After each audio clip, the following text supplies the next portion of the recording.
everybody. Papa Sprague here, Syracuse, New York. We have the pleasure of having Ryan home visiting us this week, and we just wanted to say happy holidays to all you live streamers. Keep Ryan in business. We appreciate it. And just Merry Christmas to all of you. And this is Christy. I'm Christy. I'm Ryan's favorite sister, only sister. Merry Christmas, Happy Holidays, and keep looking up. While our government's official position is not to speculate on this subject, we can choose to let our minds explore other possibilities, to use our imaginations. For if we consider that astroscientists agree on one point, that the possibility of life elsewhere is not only quite probable, some feel it is there without a doubt. Let us suppose then that these objects are real space vehicles, extraterrestrial in origin, and not an illusion of the mind.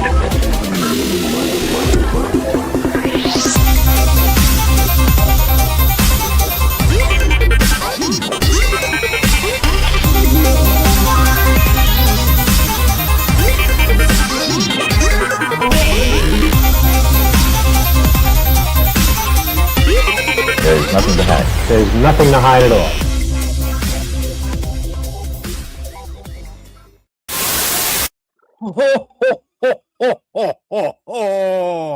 Welcome to Somewhere in the Live Stream.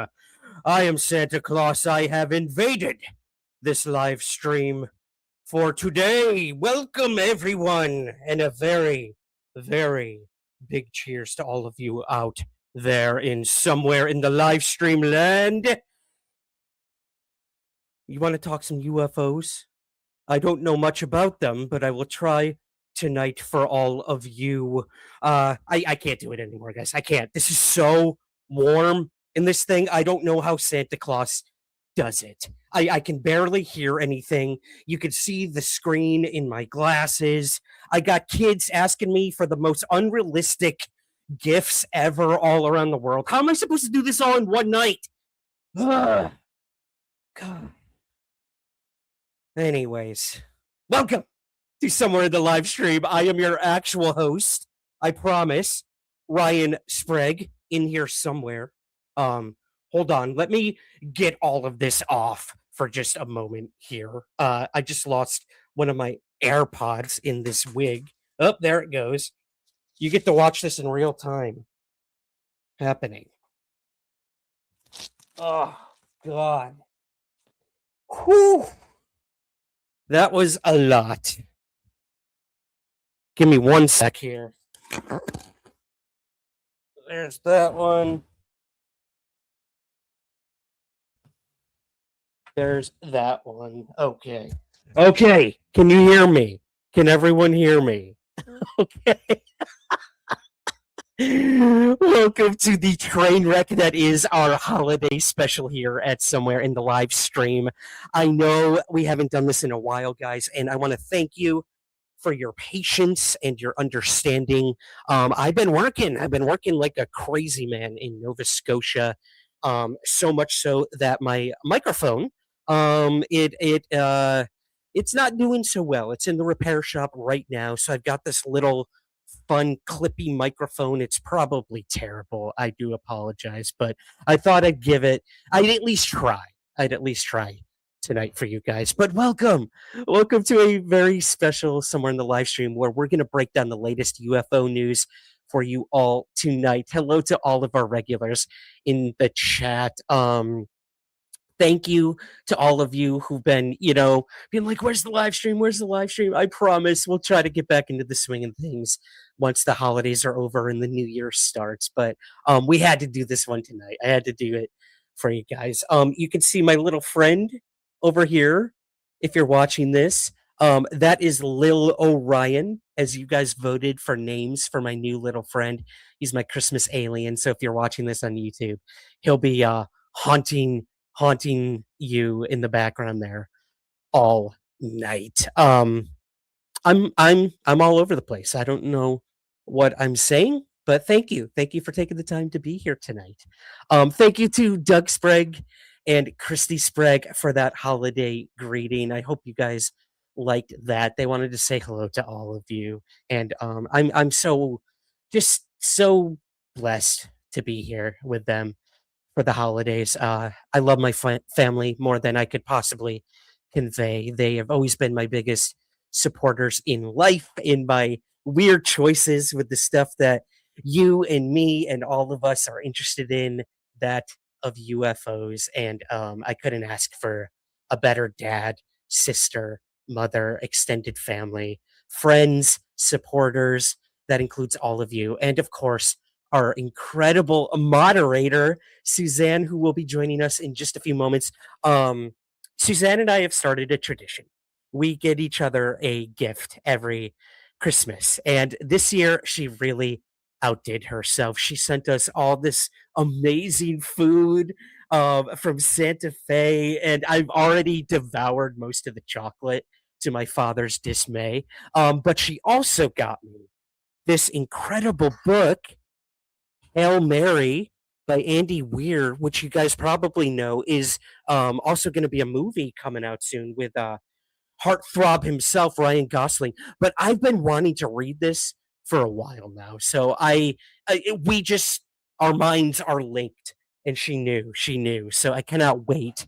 And I want to send a special thank you out to her and to Bill for all of the incredible gifts that they gave us. It was extremely touching. Um, and yeah, I got her a little something too. We'll put some photos up on Instagram and Twitter and all that in the very near future for you guys. But we have so much to get to tonight. I've got my outline as usual. So let me make sure I have that pulled up here. Um, oh, before we get to the news, I currently have my two books, Stories from Somewhere in the Skies and Somewhere in the Skies, A Human Approach to the UFO Phenomenon. I have very limited copies of these in the US that I can sign and personally inscribe for you guys. So if anyone is interested, I'm only doing this in the US right now. I do apologize to the UK, to Europe, to Canada, wherever you're listening to from outside of the US. But if you do live in the United States, I can ship these out nationally for you before Christmas. But you have to let me know very, very soon, like within the next 48 hours, in order for those to arrive by Christmas. But yeah, I can sign them however you'd like, put special messages in there. You let me know. So if you're interested in either of my books, I have both of them available here and can ship them out to you ASAP in the United States. So yeah, just hit me up on email or in personal message on Facebook, on Twitter, on Instagram. Best would be email, to be completely honest. Ryan.sprague51@gmail.com. Thank you so much, Suzanne. She's on top of it. This is why she's the best. And also, you guys are the best because you nominated me for 2 awards in the Parapod Podcast Awards this year, and we won both categories that we were nominated in. We were alongside some incredible shows, that UFO podcast, Weaponized with Jeremy Corbell and George Knapp, a couple others. And guess what? We did it. We won. And I got my awards. They shipped them here to my father's house in the US. So I'm going to show you guys these for the very first time. It's very hard to see because they're transparent, but we won Best UFO Podcast. I don't know if I can get that any better for you. There we go. Best UFO Podcast. And I personally, somehow on a wing and a prayer, won Best Podcast Host overall. All categories, paranormal, UFOs, conspiracies, true crime, you name it, we won it. So I want to thank you guys so much. Oh, they light up. I forgot about that. Isn't that cool? Now you can actually see it. There you go. There you go. And this is because of you guys. So thank you. I'm going to display these proudly. My special thanks and shout out goes out to the Parapod Podcast Awards for these. These are incredible. And I'm just so touched and proud of what we've accomplished here at Somewhere in the Skies throughout the years. So again, thank you. Thank you to you guys for all of that. Cheers. Cheers to you. Mm. All right, a couple more things to talk shop before we start the news and bring Suzanne in. Tonight, we are doing a very special donation drive. All super chats, all super stickers, all buy me a coffee donations, and all PayPal donations tonight will be going to the Seventh Heaven Rescue, which is a local dog rescue here in Syracuse, New York. But we will also be doing an international organization as well, and that is Four Paws International for animal welfare worldwide. So we'll be splitting any donations tonight between these two organizations. So some of your money will go to help a local place here in Syracuse where we actually got all three of our family dogs, the Seventh Heaven Rescue. And if you're international and you feel like you'd rather that donation go a bit more all over the world, we'll also be donating a portion to Four Paws International as well. So, again, we got so many options for you guys: super chats, super stickers, buy me a coffee, and PayPal. Will have QR codes up there on the screen for you to scan on your phone, or links are in the show notes as well to donate on PayPal and buy me a coffee. But super chats and super stickers are the easiest way. All super chats, all super stickers, all donations tonight will be going to these wonderful organizations. And the reason we picked pets is because the second half of the show today, guys, is all about your pets. That is right. We're going to be featuring all of your pets tonight. I had over, I think, 70 submissions for this or something like that. So if I don't have your pet up here, I'm so sorry, but I've got most of them. I promise you. We're going to feature your pets that you sent to me later in the show. So be sure to stick around for the whole live stream and we will make that happen. Just making sure we are streaming everywhere we should be. Yes, we are. Okay. Just whew, that would have been bad. Okay. Couple things here. We got some new Spotify messages, reviews, all that good stuff. So I'm going to feature some of these for you guys, and we're doing that for a reason. We have Laura MC says, excellent episode. These are all for our Rendlesham Forest episode we did recently. So I hope you guys enjoyed that one. That's one of my favorite episodes I've ever done in the podcast, where we dive deep into the Rendlesham Forest incident as it happened over Christmas. I thought it was only appropriate. So thank you to Laura MC, excuse me. Next, we have Finn Gan1, who said, such a wild case. Imagine actually having the experience of standing next to and touching a UFO, minus the negative health effects. Thanks, Ryan. Well done. Thank you. Steg says, great episode. Enjoyed it. We move over to our Age of Disclosure listener reaction and full review episode. That was fun, guys. If you haven't listened to that episode, Suzanne's featured in there. We got Patrick over at Vetted. We've got Grant Lavac from the Unexplained Rundown, and all of you listeners who voiced your opinions, whether through email or you sent me audio messages of your reviews of the Age of Disclosure documentary. So go back in the archives. You can listen to that now. These are really small on my screen, so I'm going to try to read them. Good presentation. I like how you were not afraid to express your opinion, which seems to me to be contrarian. That's how I feel. There's just something not right about these types of people asking us to make this huge leap of faith because of their credentials. Getting spicy. Yeah, I was pretty critical of the documentary, and I think with good reason. Like, yeah, we have a lot of really, really highly credentialed people in the doc, but put your money where your mouth is. You know, where's the proof? Where's the evidence? You know, we obviously are not the type of show who strictly needs evidence for this stuff, but when you're coming out swinging like they did, there needs to be an aftermath, a response to all of this. So show us the proof. Winters as well on Spotify. You guys are funny. I know you eat, live, and beep all of this stuff, but as a layman, it's beeping scary. This is legit for those that didn't know all of this was going on in the government. Very true. The doc was not for us. It was for the mainstream. And I 100% agree with that. So I cannot recommend enough watching The Age of Disclosure. Highly recommend everyone do that. And come out with your own opinions, and you will hear those in our episode. So thank you. Christopher there says, best comments so far, especially yours, Ryan, following. That is extremely kind. Thank you. And then our good friend James C. also said, enjoyed this overview, agree with Grant, Mr. Vetted, and your take on the age of disclosure. But like it was stated, this film isn't for us. So, yep. All good stuff there, guys. We had a new Apple podcast review as well. And that came from El Marinero Salado.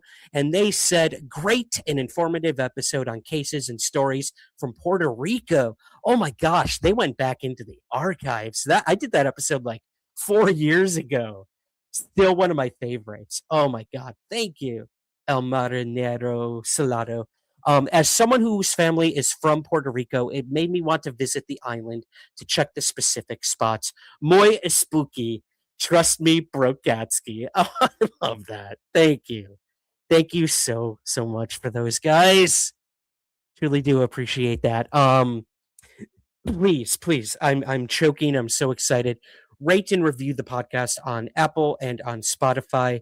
And what we do is we have a code word for you guys. And you go and you put that code word in the comments on Spotify, or you put it somewhere in your Apple podcast review when you go over there and rate and review. And I will know that you watch this live stream. I will know you listen to this live stream on the podcast in the future because you will use that code word. So put this code word in the comments of this episode on Spotify or in your Apple podcast review. Your code word for today is aviary. You will find out why in just a little bit. Once again, that code word is aviary. Be sure to put that in your podcast review or your Spotify comments, please. And thank you, guys. Thank you. All right. What do we have next here for you? I think that's it. Let's get to the news. Good Lord. That was the longest preamble ever. But you guys, you're the best. You are good sports. I will give you that. You are good sports. Thank you, Suzanne. Aviary. Oh, thank you, biologist, for the 199 super chat. Watch Ryan Sprague in the movie Portal. Yes, I am in a horror movie. Also starring Heather Langenkamp, Scream Queen from the original, not Friday the 13th, excuse me. Ooh, sacrilege. Nightmare on Elm Street. She's the main girl in the original Freddy Krueger movie. She was in quite a few of them after that. She is a legend in the horror world, and I somehow am in a movie that features her. I don't get to see her. I wasn't there when she was filming, but I am in that movie. So thank you, biologist. I truly appreciate that. And of course, to our incredible moderator, Suzanne, for the super sticker. Again, all of your donations tonight, guys, will be going to help the Seventh Heaven Dog Rescue in New York and Four Paws International worldwide. So thank you in advance. I thought that'd be a cool thing for the holidays to help our pets. They are our children. They give us so much life and energy and protection and everything in between. They are our lifeblood and they deserve your help. And there's so many animals out there that need that help and need homes and stuff like that. So let's help them out the best we can tonight here at Somewhere in the Live Stream with your super chats and super stickers. Hello to Mike the Legend. Welcome. Thanks for being here. Thank you to all of you guys. Okay, am I forgetting anyone? Okay. Let's go to the news. This is an interesting story. I'm gonna go through it really quick, and then I'm gonna bring Suzanne in because I want to know her thoughts on this. And forgive me for reading from my outline here, guys. Let me pull it up on the slideshow.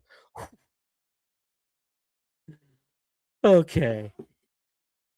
Cryptic billboards for Steven Spielberg's new movie appear in Times Square in Los Angeles.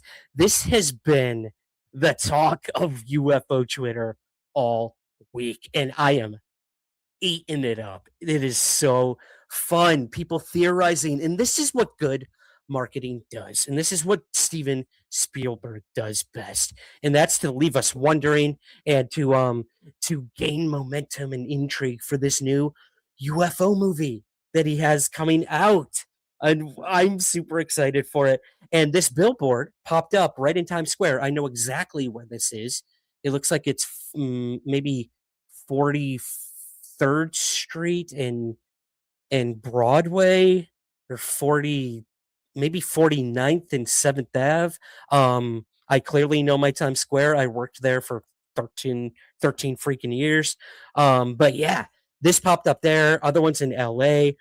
Mysterious billboards have appeared in Times Square and across Los Angeles, promoting what is believed to be Steven Spielberg's next film, though no official announcement has been made.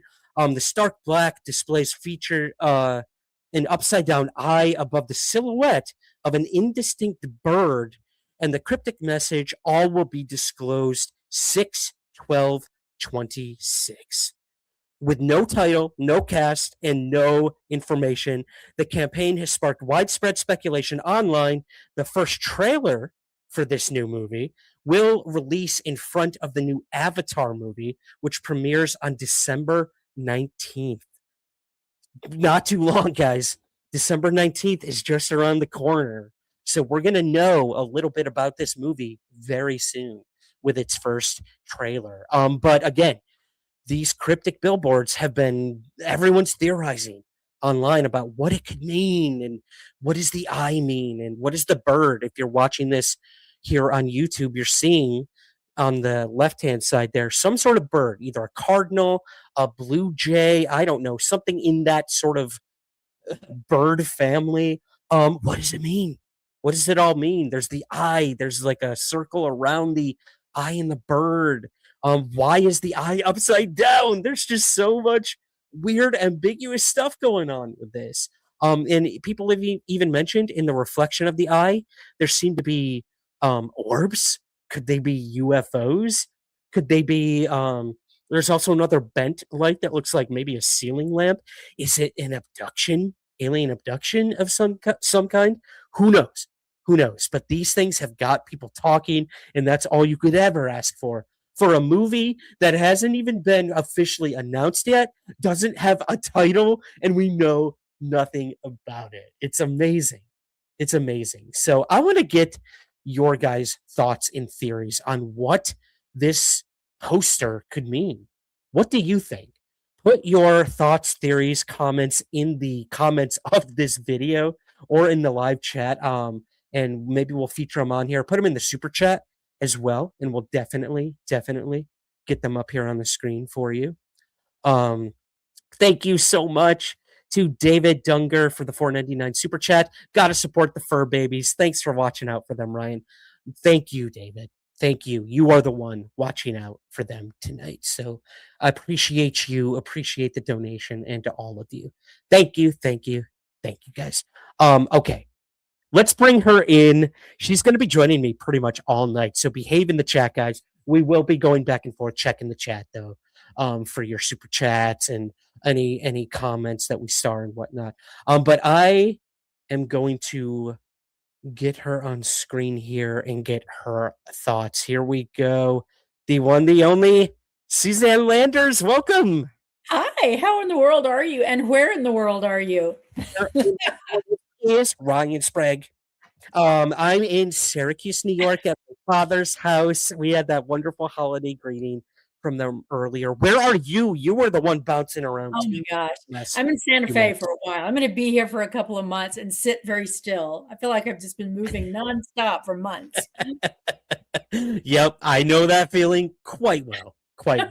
I'll be leaving Syracuse here in just a little under a week and heading to California, Hawaii, Portland, Japan, New York City, Scotland, and then right back to Nova Scotia soon after that. So I'm so glad I don't have to pack for that.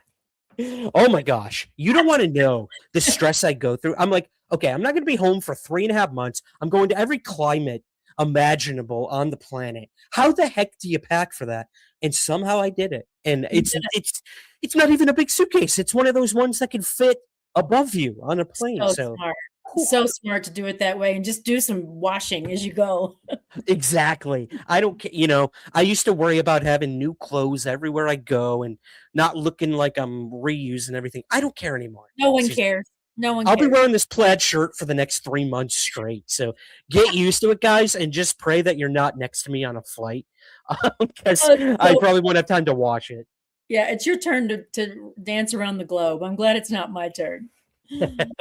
Yeah, but again, like I will try to do these live streams as much as possible for everyone while while the craziness ensues and 2026 hits us. But before 2026, Suzanne, Yes. Yeah.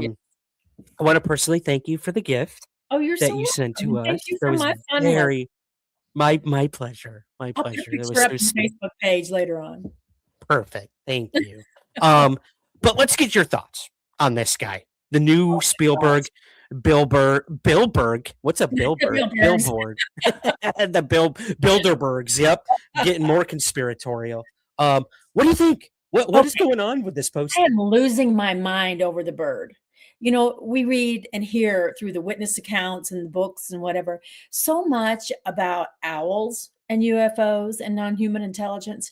But what is this bird? I don't know what it means. And I'm just going to go ahead and confess, I went in a deep dive around birds and UFOs, Mhm. and I came up empty-handed on anything other than an owl. So maybe the chat knows something. Maybe they have thoughts on this particular bird. It does look like a cardinal or a jay, but I think most intriguing, the bar in the eye over the iris. Yeah. Maybe that's a cigar-shaped UFO. Oh, interesting. I don't know. Okay. Is my microphone muffled? You're fine. You're fine. Okay. We know you're Okay. not your usual fabulous one, but you're doing the Yeah, best right. you can. Okay. Just wanted to make sure. Yeah. Wow. I didn't think about that. Yeah. Maybe it is a craft of some Yeah, sort. I don't know. I don't know. I'm so Huh. excited though. I can't wait for this to come out. Yeah. So I didn't have time to put the full image, but in LA it's a little different. It's a blue eye. Yes, So I people saw are like speculating, is it the same person? Is it a different character? that. Like, Right. what is going on there? And I went back and forth. It's so funny because what I did is I flipped them both and then I Yeah. mashed them together. And I before I even put it on social media, I I I think I sent it to one of my buddies and I was like, this looks like a pilot. Like it looks like the mask, oxygen mask that pilots put over them. Oh, like And this. lo and behold, Stephen Greenstreet did the same thing. We must have been on the same wavelength. And he's like, could Yes. it be the character of Alex Dietrich from the Tic Tac event? So I wonder this is how wild too, does look like speculation her. is. Yeah, it does look like her. Well, and then you see the cast, and you've got I forget her name, Emma. Is it Emma Watson? Guys, forgive me. I don't remember the actors in the new movie, but one of them is like a really well-known actress. Is apparently the lead character. So that could be interesting. That could be really interesting. And what are you making of the blue eye and the brown eye? I don't know. That again, like, is this Like I hybridization? I right? don't I did think that. I was like, Yeah, maybe this is a hybrid of some sort. yeah. People have been like saying it's actually the way it's tilted. It's actually an alien eye, even though it has an iris and like a pupil. But I don't know. Emily Blunt, thank you, Lucy. Emily Blunt. Thank Thank you, Lucy. Yeah. you. Mm-hmm. Mm-hmm. Chat's so great. But some crazy things. People are really having fun with it and have fun. That's what I want to say. There's, Right. there's party poopers out there who are like, guys, it doesn't mean anything. It's a freaking movie. We I know saw we're not you dumb. I saw you in a little Twitter fight on that subject. Yeah, that was me. That was me. Because you know what? I always Debbie don't care. Downers out there. I set UFOs aside. I'm like, it's a Spielberg movie.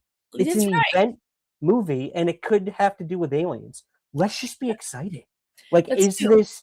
are we being fed disclosure by Steven Spielberg? I don't know. But Isn't if we that are, chatter interesting though? Isn't that chatter interesting? Yeah. it is. Yeah. It is. And a lot of people do think that, and maybe there is some truth to it. I don't know. But I'd love this to has know got people talking. behind the scenes, advising. Yeah, exactly. Who knows? Yeah. Who knows? Always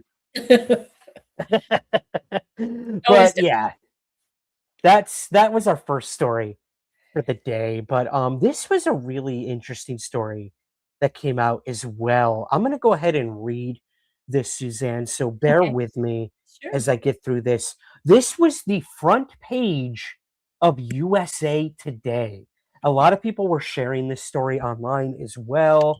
But I've got some information here about it that I'm going to read out. A group of researchers wants to make the study of UFOs an academic discipline.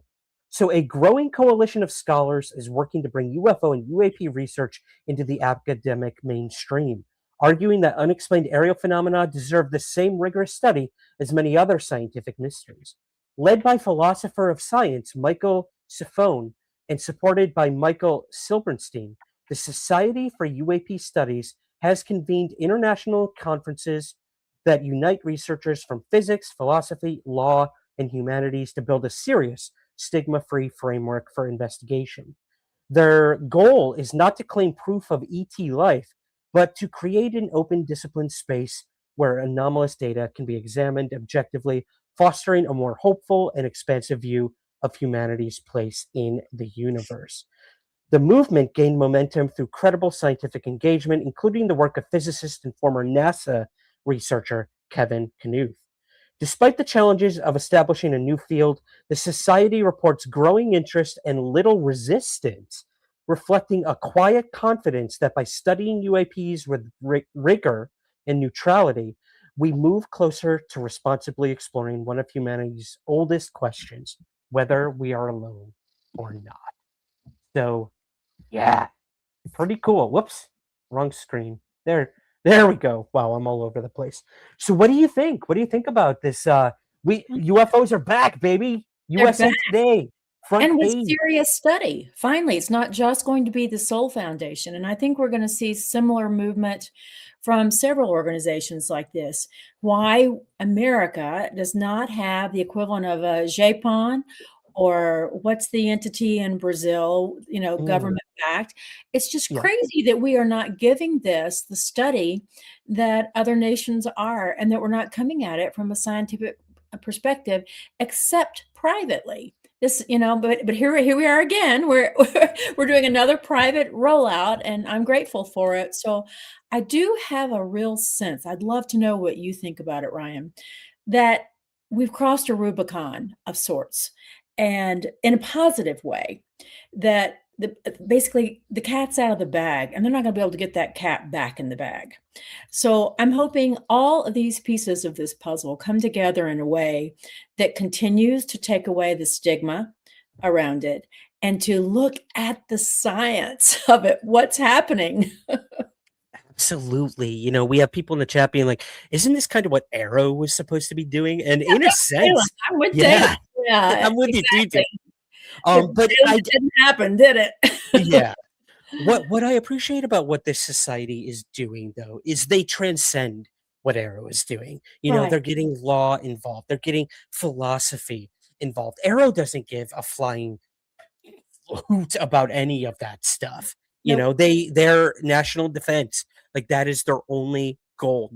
They're not out to prove UFOs are alien, nothing like that. Is this a rival nation, and is this a threat? We need to identify it and figure that out. This is completely different, and I love the kind of collection of different people that they have involved. I mean, we've watched a few of their virtual conferences here on the channel and off the channel as well, and they do incredible work, absolutely incredible work. So I Yes. think this is awesome, and they deserve to be on the front page. I have to stress that front page of a national United States newspaper, They USA absolutely do. Today. So Absolutely do. Yeah. I would also say this could rival the New York Times article in some ways. Not I think the far reach it will have, and Right. but it's rolling out this idea that like they said in this article, that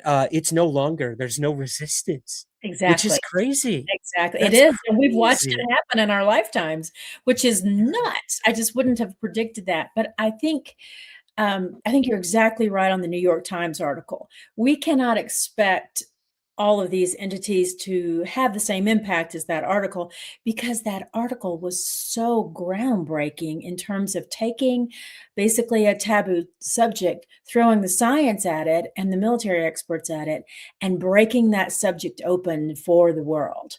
And so that's going to always be a tip of a mountain for us, I think, that day in time when that happened. And that's not going to be replaced until we get to an actual disclosure of non-human intelligence existence. Right. Exactly. And like you said earlier, something's going to happen. And I know we always say that, but I really do feel like we are heading towards, like you said, a Rubicon, a precipice, a paradigm shift, if you will, Yeah. of something. I know there's some things going on again in the sort of bureaucratic government realm this upcoming year. I'm not at liberty to disclose what that is, but there will be a major event in Washington that will be taking place. You might be hearing this for the first time, guys. A major event in Washington, D.C. will be taking place. And no, it is not a congressional UAP hearing. I can tell you that much. There might be one, two of those throughout 2026, but I'm talking about an entirely different event that will be taking place in Washington, D.C. And when I first heard about it, it really excited me. So I'm so excited. We're going strong into 2026, and fingers crossed. It's about time. Fingers exactly. You should back up. You clip on mic, Ryan. Don't know how long tonight before you get it. Oh, I'm holding my microphone. I thought he meant my mic was clipping, like it was too loud. Let me know if it is, guys. I have no idea how these things. I know it's supposed to clip on, but I feel like I'm paranoid. But thank you, Robert. It's good to see you here, buddy. Good to see you here. Everybody, thank you, guys. Just a reminder that all super chats and super stickers, buy me a coffee, PayPal, all that goes to 2 animal rescues tonight, guys. 1 international, 1 local here in New York. The Four Paws International, and also Seventh Heaven Rescue here in Syracuse, New York.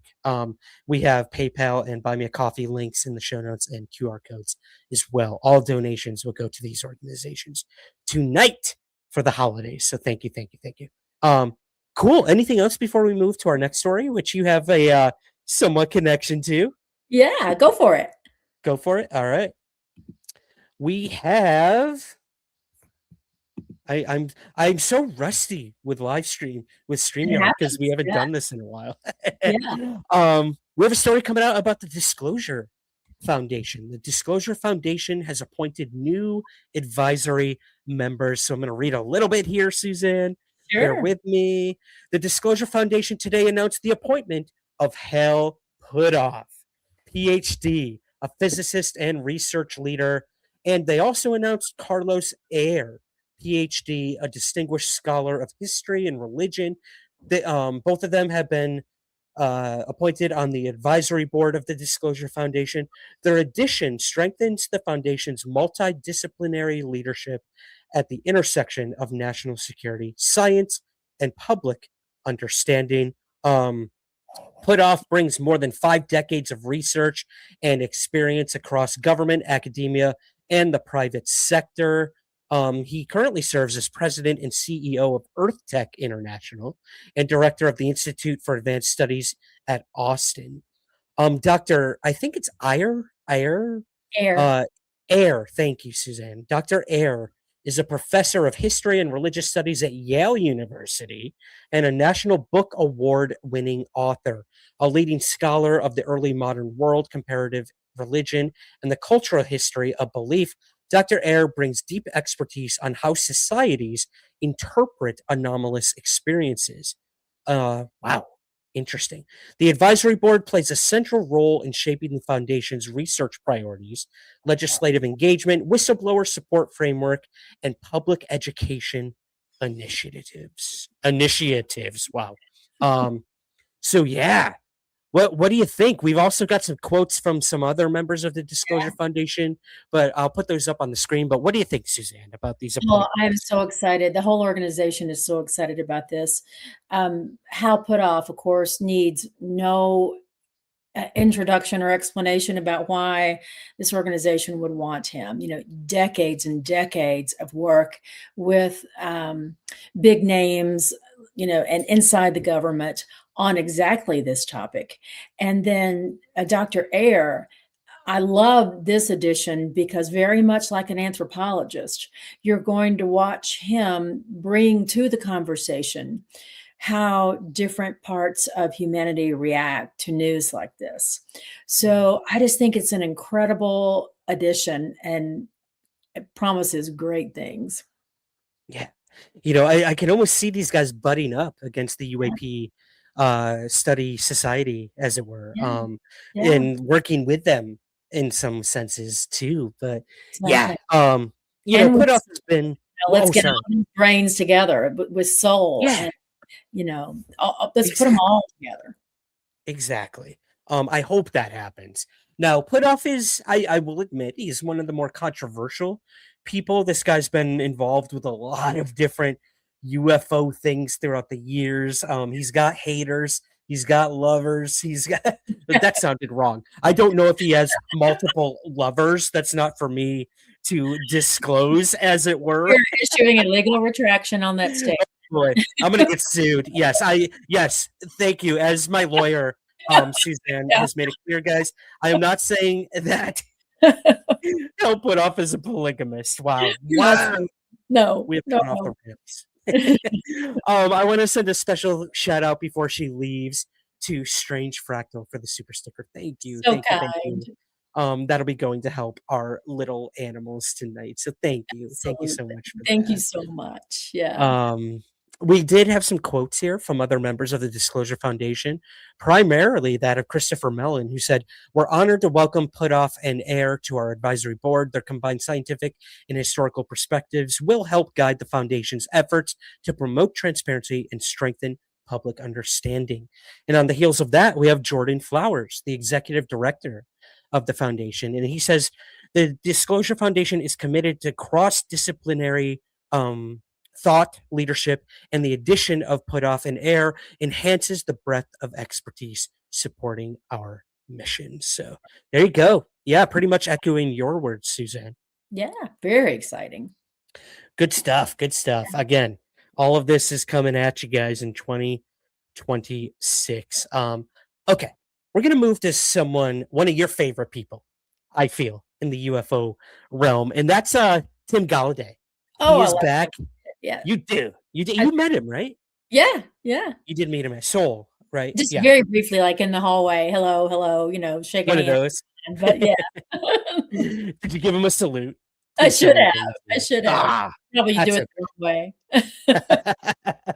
Well, he's back in the news because, if I'm not mistaken, was he featured in the Age of Disclosure documentary? Yes, he had a voice in Age of Disclosure. Okay. Yeah. Yes. Now he has gone on News Nation, and he is reflecting on them talking about USOs. So they're back. They're back in the news. People are talking about it. On the heels of the Age of Disclosure documentary, which highlighted some of the UFOs in our oceans, Tim Galladay, oceanographer and retired Rear Admiral in the U.S. Navy, went on News Nation to discuss this very issue. So I have a clip from News Nation. Should we go ahead and give that a watch? Yeah, go ahead. All right. Let me find it here for you guys. Again, a little rusty here, so please bear with me. Here we go.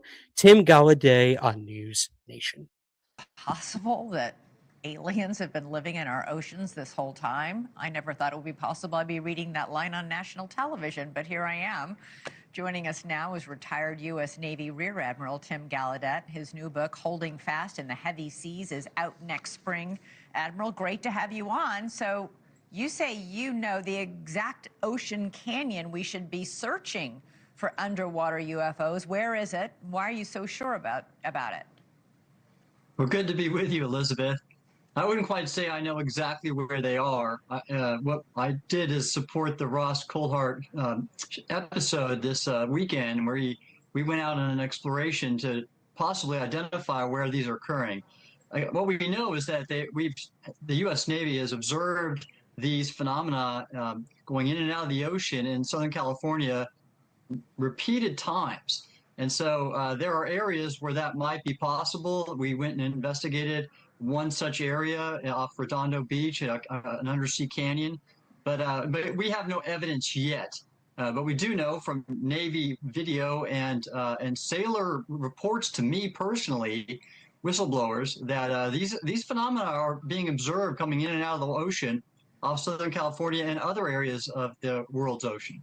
And to be clear, they're not just observed going in and out of the water, they're observed moving through the water at speeds that are unheard of and impossible according to everything we can do and we know scientifically. Right. Well, I wouldn't say there's a whole mass of data, but I've had submarine officers and former acoustic intelligence specialists come to me and describe to me instances of objects they've been able to detect on sonar with anomalous behaviors, traveling faster than what our submarines can do, and even our weapons can do, such as torpedoes. And I've also had sailors come to me and describe to me, former sailors, pardon me, of the Navy, that have seen objects go in and out of the ocean. So, and by the way, others have reported this. For example, Lou Elizondo, has published a book about this called Imminent, describes several instances where overhead video using national intelligence assets have seen underwater objects moving at high rates of speed below the ocean surface. So what is it about the California coast or the Pacific Ocean near California, do you think, why are we seeing more incidents there than we are in other places? I don't know. And that's why we want to research this. And I've called for this to be a national research priority, because what can explain what they're doing, why they're doing it, their intent, their nature, where they occur. It's right now, I don't know. And the government's not releasing what it knows. And so that's what we've called for. And the folks that former national security personnel in this film, The Age of Disclosure, have all called for. You know, people might laugh when they hear that aliens or alien spaceships could be hiding in our oceans, but the reality is we don't know a lot about our own oceans. We've only explored 27% of Earth's oceans. We know more about the moon and Mars, the surface of the moon and Mars, than we do about our own oceans. If someone or something wanted to hide, there's no more perfect place. But you've done your homework, Elizabeth, because that's exactly right. We've only mapped the seabed of the ocean floor to about 25% of its total. We've not even explored 10% of the ocean volume.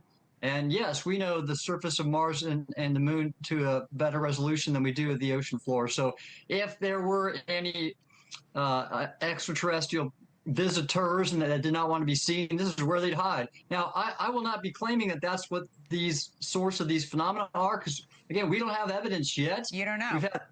We have reports of it, but like David Grush, for example, the UAP whistleblower who testified in front of Congress about this, but right now I've not seen the evidence, so that's what we're searching for. All right. What do you think? I love that he's saying, I don't know. We don't know. That's why we need to figure it out. Exactly. And I'm going to disagree with him. He's hedging his bet on whether there's large data on this. I think there is large data. I think he may have seen it from a classified perspective, but and I'd love to know what you think about this. You know, that documentary that's several years old now called A Tear in the Sky. It is specifically focused on this area of California. It makes a big triangle between, is it Catalina Island, I think, Ryan, and a couple of points in that area of California. And I would highly recommend our viewers watch it.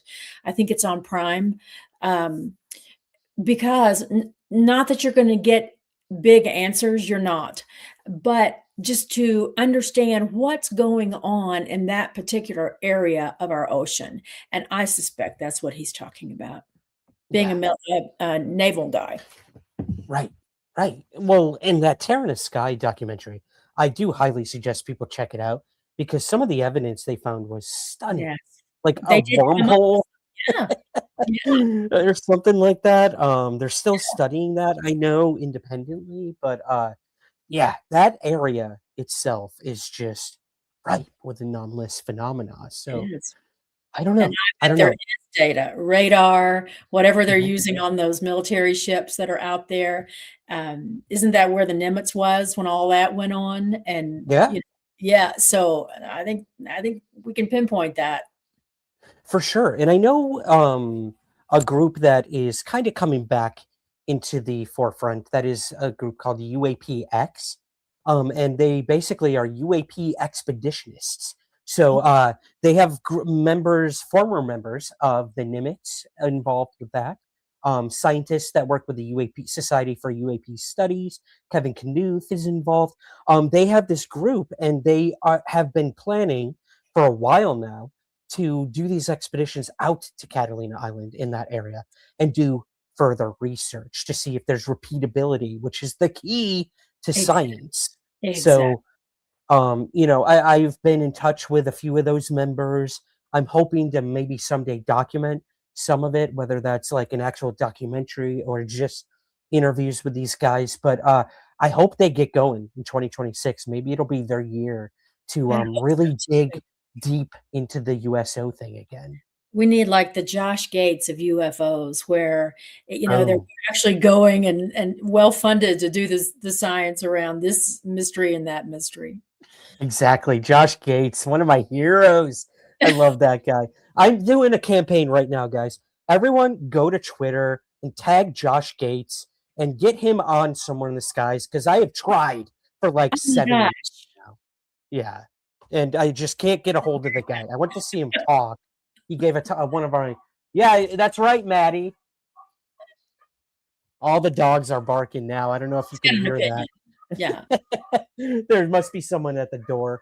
Um, but yeah, we got to get Josh Gates on the show. But I love this. I love this. I love that Tim Galladay is still advocating. UFOs are one thing, USOs are something completely different. I would add one other thought for our listeners. I think it's interesting because when he first appeared on our scene on this topic, he was all about the government stepping forward to do this, to do that, to declassify, all of which, of course, needs to be done. But it's clear to me at this point he has shifted focus. He has abandoned this, focus on the government doing what, frankly, it ought to be doing, but will not right now. And he has gone a different direction. So I say we follow along. They all are. They're Yeah, all kind of doing that. They're abandoning their own trust and hope in their own government, which is troubling in some ways. But, right.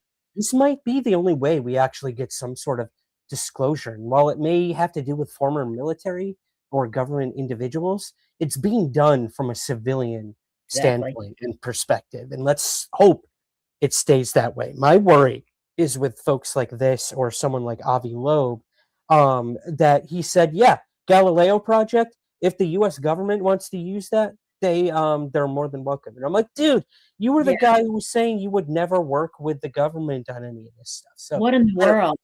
That's how I you don't get it all black boxed. exactly. Exactly. So yeah.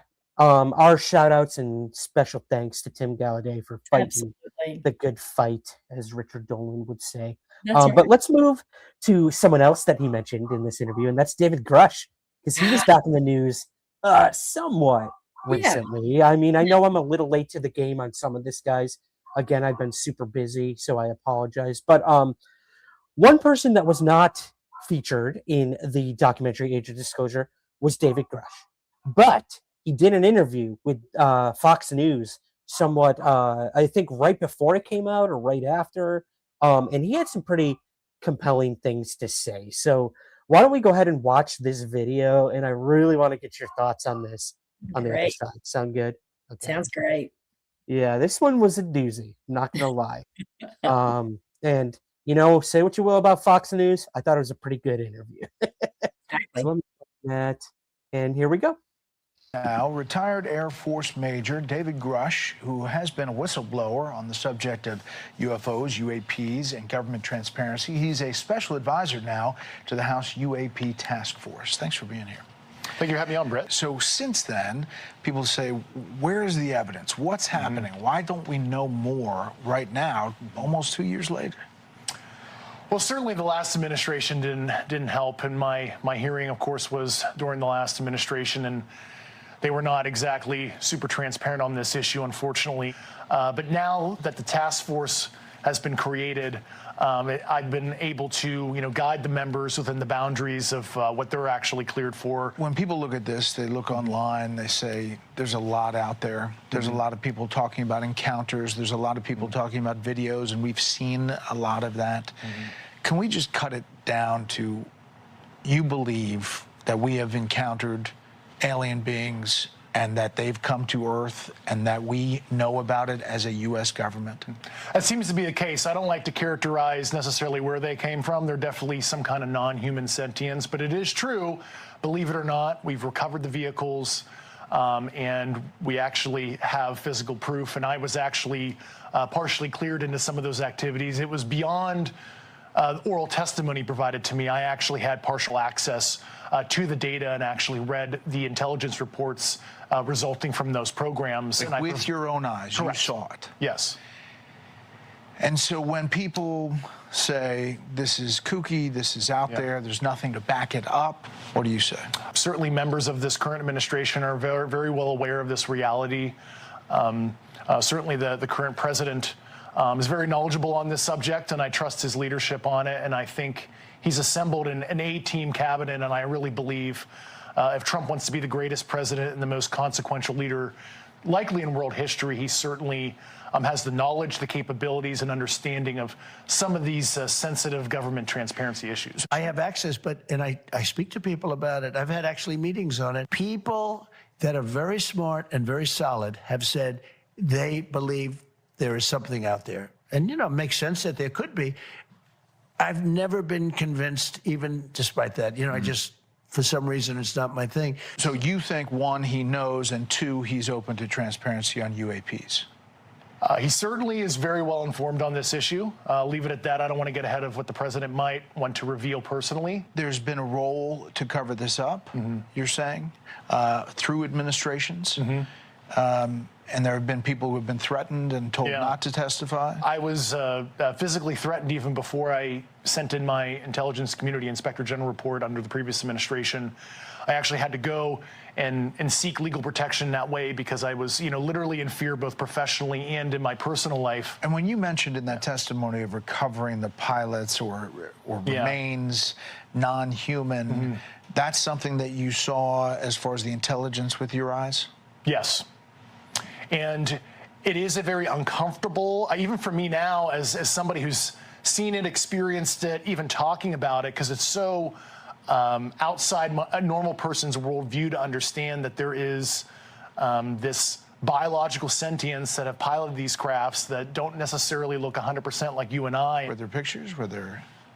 There were. Yes, there were. When I said from another planet or from outer space, you said we don't know where they're from. Is it interdimensional? What are we talking about? I've talked to a lot of, I'll call graybeards on the program. That is a subject of hot debate on origin. As a guy trained in physics formally as well in my background, I leave an open mind on what the origin is. Certainly, there is the extraterrestrial hypothesis, and they could be coming from elsewhere off Earth, but I don't usually go there because I did not see that data, and I'm not conversant in the high confidence theories that the U.S. government had. You say the U.S. government knows, but there are many other governments around the world. Do they know? They have their own programs, and like I said 2.5 years ago, we have been in arms race with our peer competitors, namely Russia and China, and they have their own programs in this regard. And I was actually able to view a body of intelligence that discussed adversarial programs, and I'll leave it at that. We've recovered things, you say, bodies and physical remains. Was there a sense that the motive of how they got here, what they were doing, was it peaceful, not peaceful? We've seen a mixed bag of activity. And motive and intent, why they're visiting. That's once again, that gets into our assessments, not necessarily, we can't quite understand the intent of some of the sentience and why they're visiting. Could it be because we have interesting genetic material on Earth? We're a Jurassic Park tourist attraction for them. Could be a myriad of reasons. For the other people who are coming out, you say to them what? You've obviously faced intimidation. You talked about harassment. There are reports that others have too. I say that there's hope. Certainly, Congress values whistleblower information right now, and certainly I believe there's an appetite with the administration to do the right thing on this as well. And there's some other things that are happening behind the scenes that I'll let the administration discuss when they're ready. Okay, well, we appreciate your time, and we'll follow every element. It's fascinating. Yep, thanks for having me on. Wow. Whew. Okay, so apparently we have a new term, non-human sentient. That's interesting that he's now using that. Before it was what was it? Biological. Yeah. Non-human intelligence. Now we have sentience. Like what is with the wordplay these guys do, Suzanne? I don't know. He knows so much more than he's saying. He knows, in my opinion, exactly what China's holding. He has seen it. He can't say it, and I understand what it's, which is so frustrating to me. But I also think, Ryan, the timing of this was right on the heels of Age of Disclosure. And I can't help but thinking we're watching a gentle pressure campaign on the president to take this opportunity to do what he can do. Whether he will or not, no way to know. But it's interesting to me. The timing of it is so interesting. Yeah, well, that actually is going to play dramatically into our next story. And now that you say that, I think you're right. I think these guys are like, they're seeing that what they set out to do to get some sort of official disclosure through Congress, through like the proper channels, it doesn't seem to be happening the way they had hoped, or maybe the way they expected. So they're kind of doing that thing where they go over the heads of people and going straight to the top. Exactly. And you're right. I could see this. It does seem like Rush is kind of pressuring the president. Age of Disclosure was also sent to the U.S. president. They had a private viewing of it. Some combination of the politicos had it. I would also love to remind our listeners that we know that President Trump was read in on this topic during his first administration. Something has been said in this administration, but I can't with the same confidence report that there's been another full read-in. But I can confirm that it happened first time around. So this isn't a surprise subject for the president. Mm-hmm. Exactly. Well, talking about that pressure on the president, that does bleed in right to our next story. And I'm going to read a little bit here because talk about pressuring the president. How about sending him a 4-page memo directly to the United States President Donald Trump? Luis Elizondo warns of a big event coming and sends direct memo to the president. This is nuts. Elizondo has publicly urged President Donald Trump to appoint a dedicated UAP advisor to coordinate efforts on UAPs and related emerging technologies, warning that ignoring the issue could pose serious national security risks.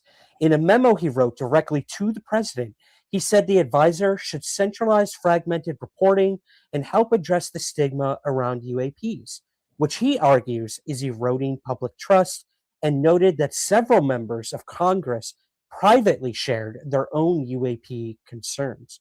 He cautioned that failing to take the phenomenon seriously might leave the U.S. vulnerable to scenarios where rival nations reverse engineer advanced capabilities, potentially with consequences as severe as major historical security events, comparing it, Suzanne, to something even so much as 9/11. Exactly. Which, whew, man, you want to perk some ears? Yeah. The repercussions of failing to handle this could be larger than the impact of 9/11. Yeah. An interesting way to put that. But you know what it reminds me of, Ryan? Do you remember the first year that I went to Seoul and I came back and reported that commercial pilots were still being asked by the FAA and other entities around all that to report their sightings to MUFON? You remember that? I think all of that is kind of where they're headed. This is just not a workable scenario anymore. They're Yeah. over our nuke sites. They're in our flight paths. They're over our cities, and not just in America, all over Europe and Australia. They're everywhere, and we're just gonna report to MUFON. What are we Yeah. doing? No, we're not like casting shade at MUFON. Not They're at an all. incredible They do civilian great work. organization. Yeah, but this Absolutely is great not work. their responsibility. But right, like you should not be having an F-18 fighter pilot who came into close contact with a UFO reporting it to some rando in his basement in Idaho. You know, like that's not how this should be working. You Yeah, know, American Airlines. No, let's get a yeah. system before we have a calamity. Exactly. Well, Elizondo is again sort of stepping out again. He was a big part of the Ages disclosure. He was basically our narrator through the He was. entire documentary. But he went on News Nation as well and spoke to Ross Coulthart. So I am going to play that clip, and it goes a little bit more into the memo that he sent to President Donald Trump, and if Elizondo believes Trump even read the memo, if Trump knows anything about a pending disclosure of some sort. There have been murmurs that Right. Trump is going to disclose something coming up soon. So I don't know. I But don't either. what? And remember, Tim Gallaudet at Mhm. Seoul said he did not think Trump would disclose. So we've got two well-respected people on either side of that opinion. So who knows? Who knows? Who knows? That is the question. But Let's I see. think we ought to also keep in mind the possibility that we're watching a gentle pressure campaign as we watch this video as well. I love that. I'm gonna look at it with new eyes, fresh eyes now. I love it. Let's watch the clip. Okay. That your memo went to senior people in the Trump administration. We don't know whether Donald Trump has actually actioned it or done anything with it or even read it. But what worries me is the conspicuous lack of action on any of the issues that you raise in that memo. I don't see any action on drones, and I don't see any action from this administration on UAPs. Are you getting any indications from anyone within the administration to suggest that they are taking the UAP issue seriously? Yes, I am. And the drone issue. In fact, there's pockets within the FBI, Federal Bureau of Investigation, and pockets within the Director of National Intelligence that are taking this topic seriously. I think their approach is very measured. I think they're doing their due diligence. They're asking the right questions. They're going about this the right way. Now, the question is, do they have enough people? Well, that I can't tell you. I don't know. And I think, only time will tell. But I do see that there are pockets of expertise and excellence that is being applied to this topic. I think what some people may confuse is the lack of transparency or necessarily discussion openly about what they're doing. And so I think that creates some frustration internally with some people. But I'm very confident and very relieved that at least certain individuals whom I know are working on this topic are indeed taking it very seriously and basically pulling the thread to see where it leads. Now, at the end of the day, time will tell what those results will be. But no, I'm very grateful and heartened to see some of the efforts that I see behind closed doors. I'm not going to say right now who specifically is involved. I think we need to give these individuals latitude and ability to maneuver. It is a tough problem. We haven't solved it yet, and we're still trying to figure it out. And it's not going to be solved overnight. I do think one of the ways to help find resolution to this problem sooner rather than later is to establish a primary individual that is responsible for this. This is what they get paid to do, right? So if they drop the ball, now it's on their hands, on their shoulders. Okay, so this is where I get concerned, because if the president or people senior in his administration, we know they've received this memo, they haven't acted on it. Nothing's happened. Well, we don't know that, do we? President's made no announcement on UAP. We're presuming nothing's been done, but again, I want to be very careful. I hate to assume certain things. You know what assuming does, right? So I'll use the word presume. Just because the administration doesn't say anything doesn't mean that they're not taking it seriously. And I know people are very eager to try to get to the bottom of what's going on. But this is a problem we've been dealing with, quite frankly, for many, many, many decades, Ross. And it's going to take time. And we have, as a people, we have to have a little bit of patience with our government to try to figure this way out. Now, the problem here is, we can give people time to figure it out, but it only takes one 9/11 event, right, to turn the whole world upside down. And so time isn't really on our side. I think we have to have some patience and give the administration some time. But I don't think we have a whole lot of time. I think we really have to do a much better job of trying to figure out what's going on.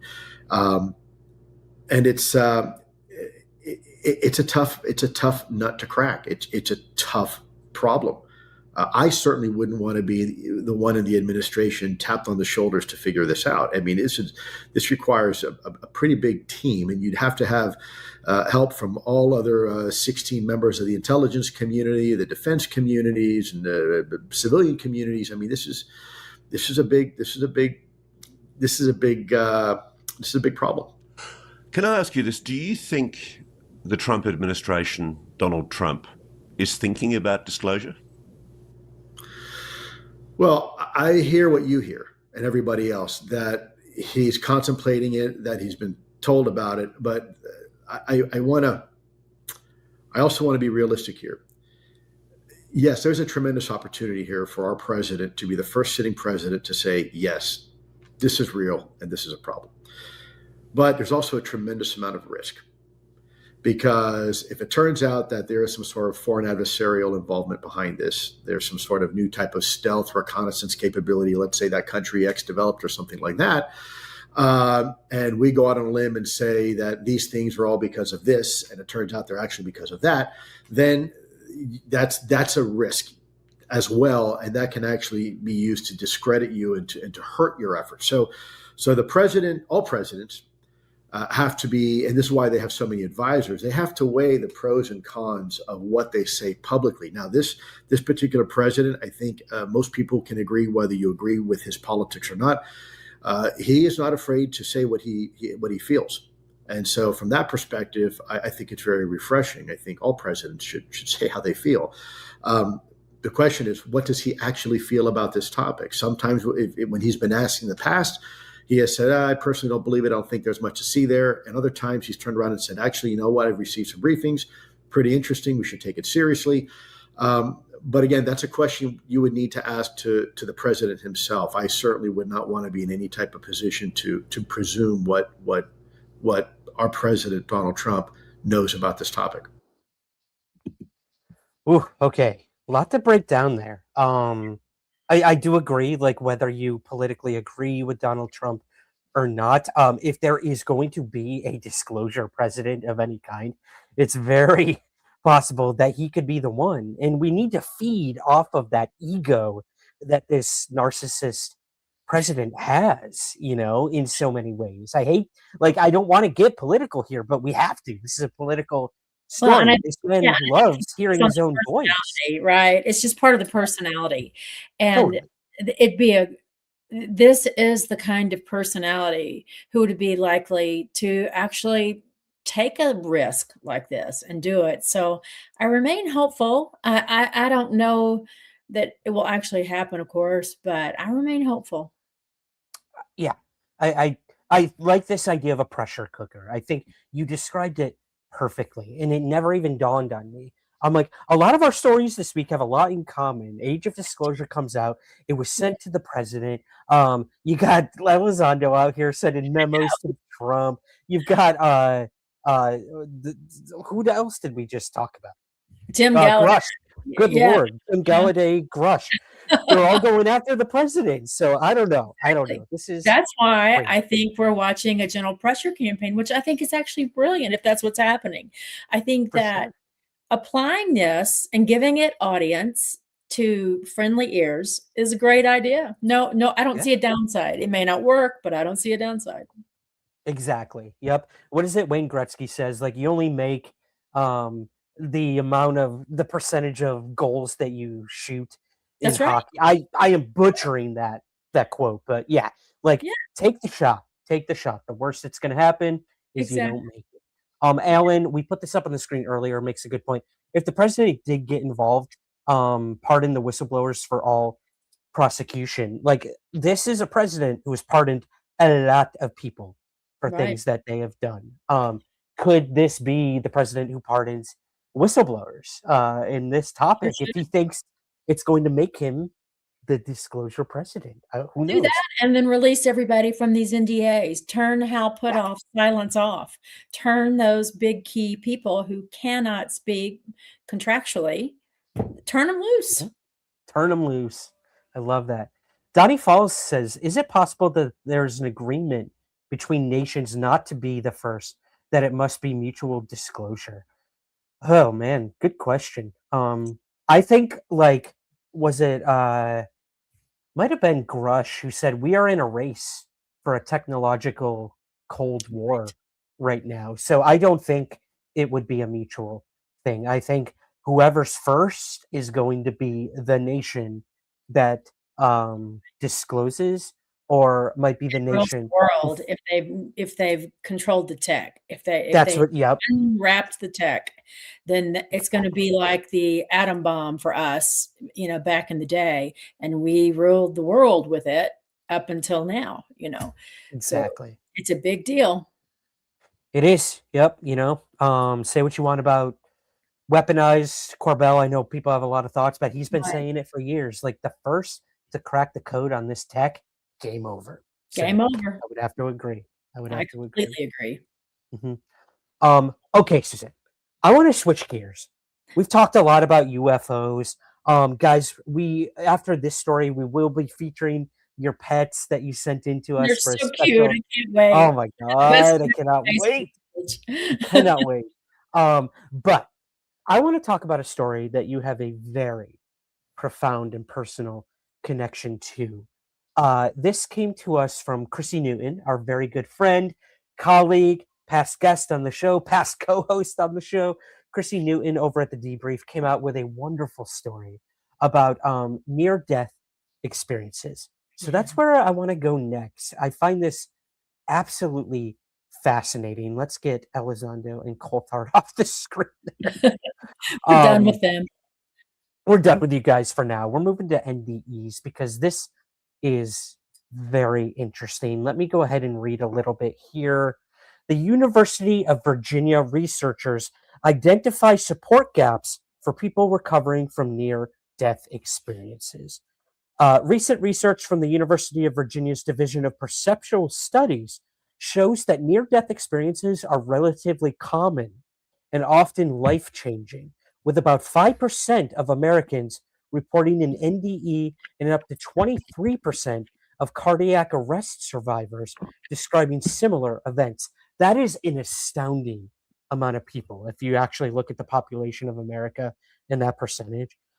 In a survey of 167 experiencers, most sought support afterward and found it helpful, often reporting increased spirituality, compassion, and curiosity about life after death.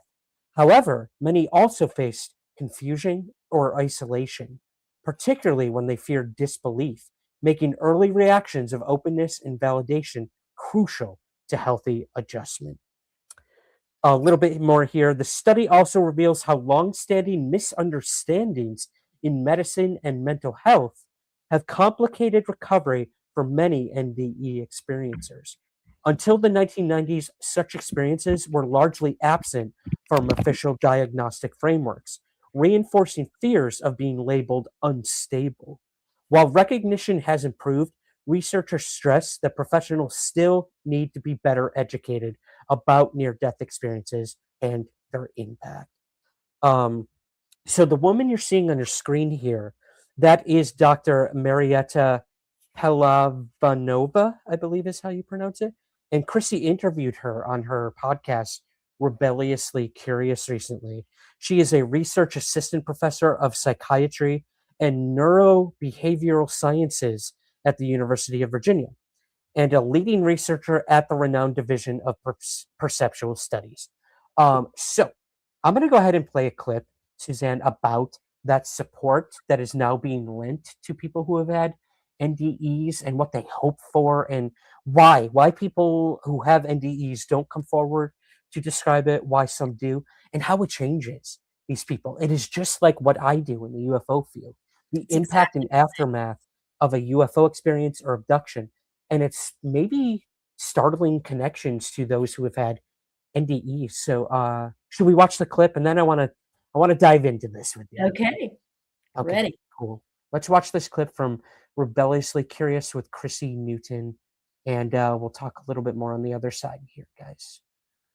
Find the concept of near-death experiences to be so profound.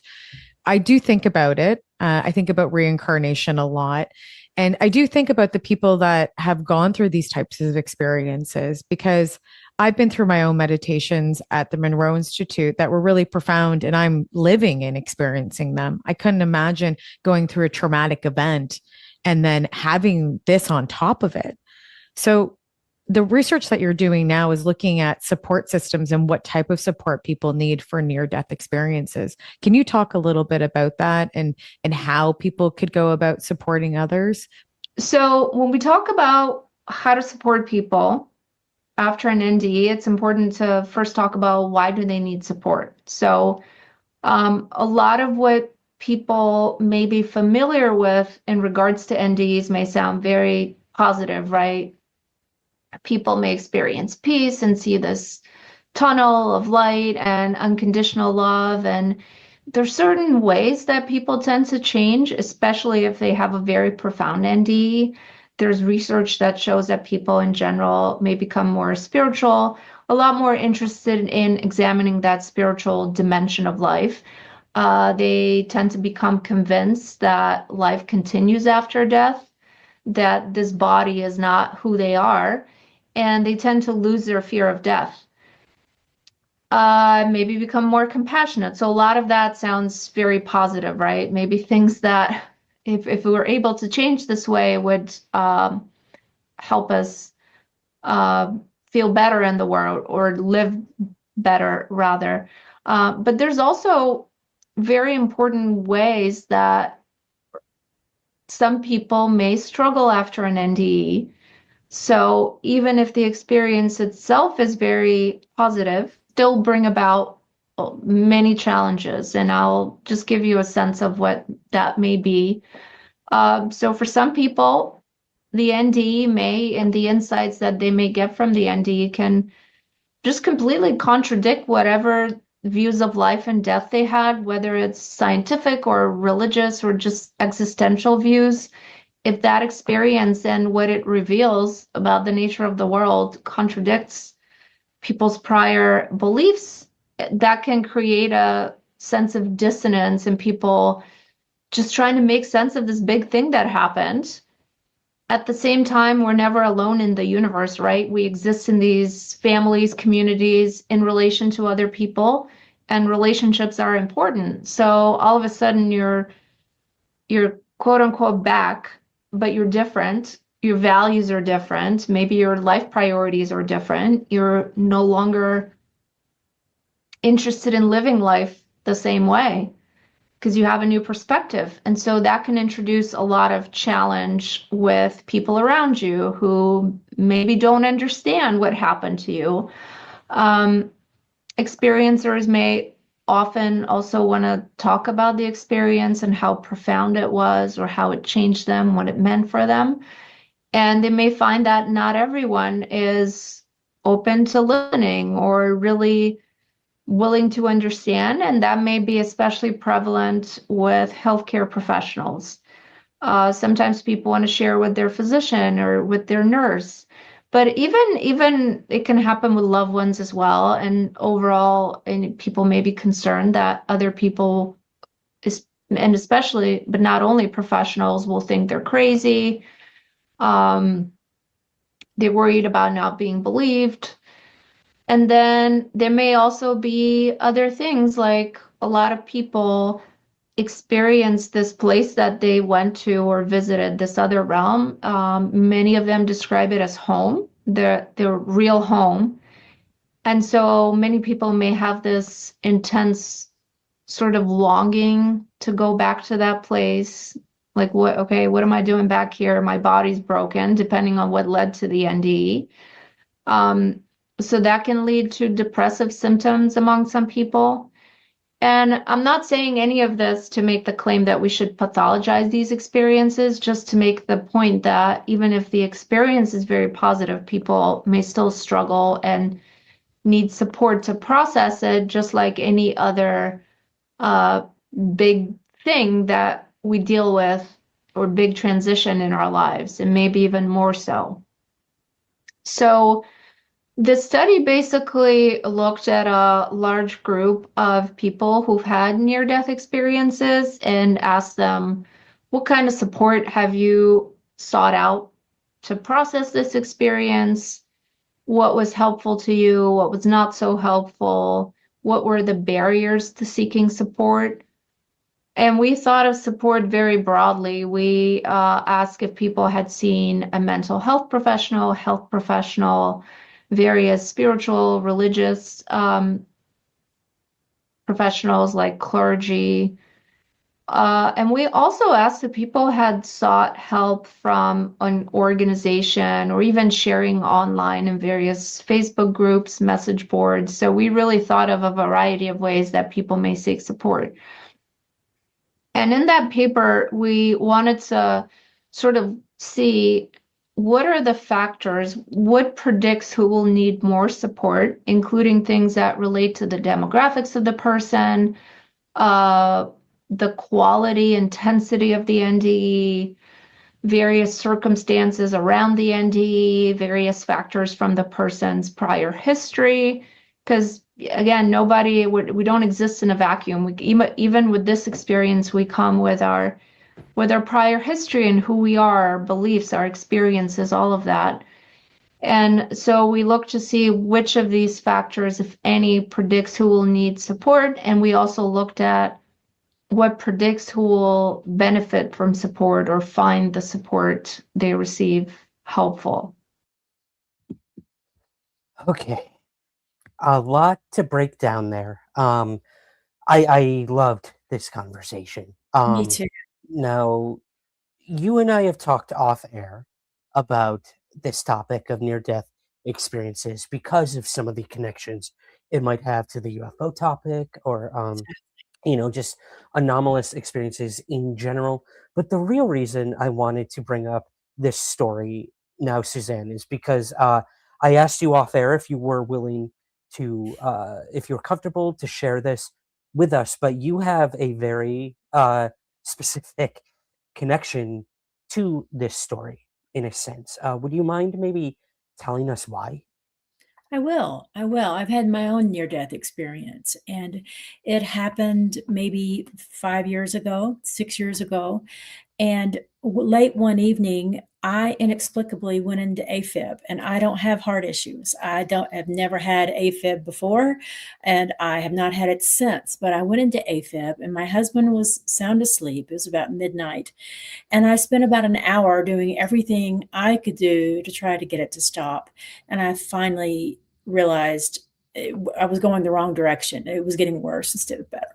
So I had to wake up my husband and try not to scare him to death, but that we needed to get in the car and go to the emergency room. And we did. And they took me straight back, as they will with any heart event. And once I was in the room, a young male nurse came in and said, Suzanne, we have got to give you 2 drugs, drug A and drug B. Drug A does this, drug B does something else.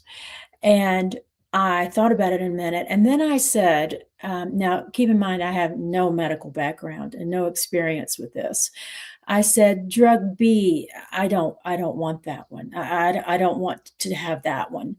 And he said, with gentle pressure, Suzanne, you need but you need these two in tandem.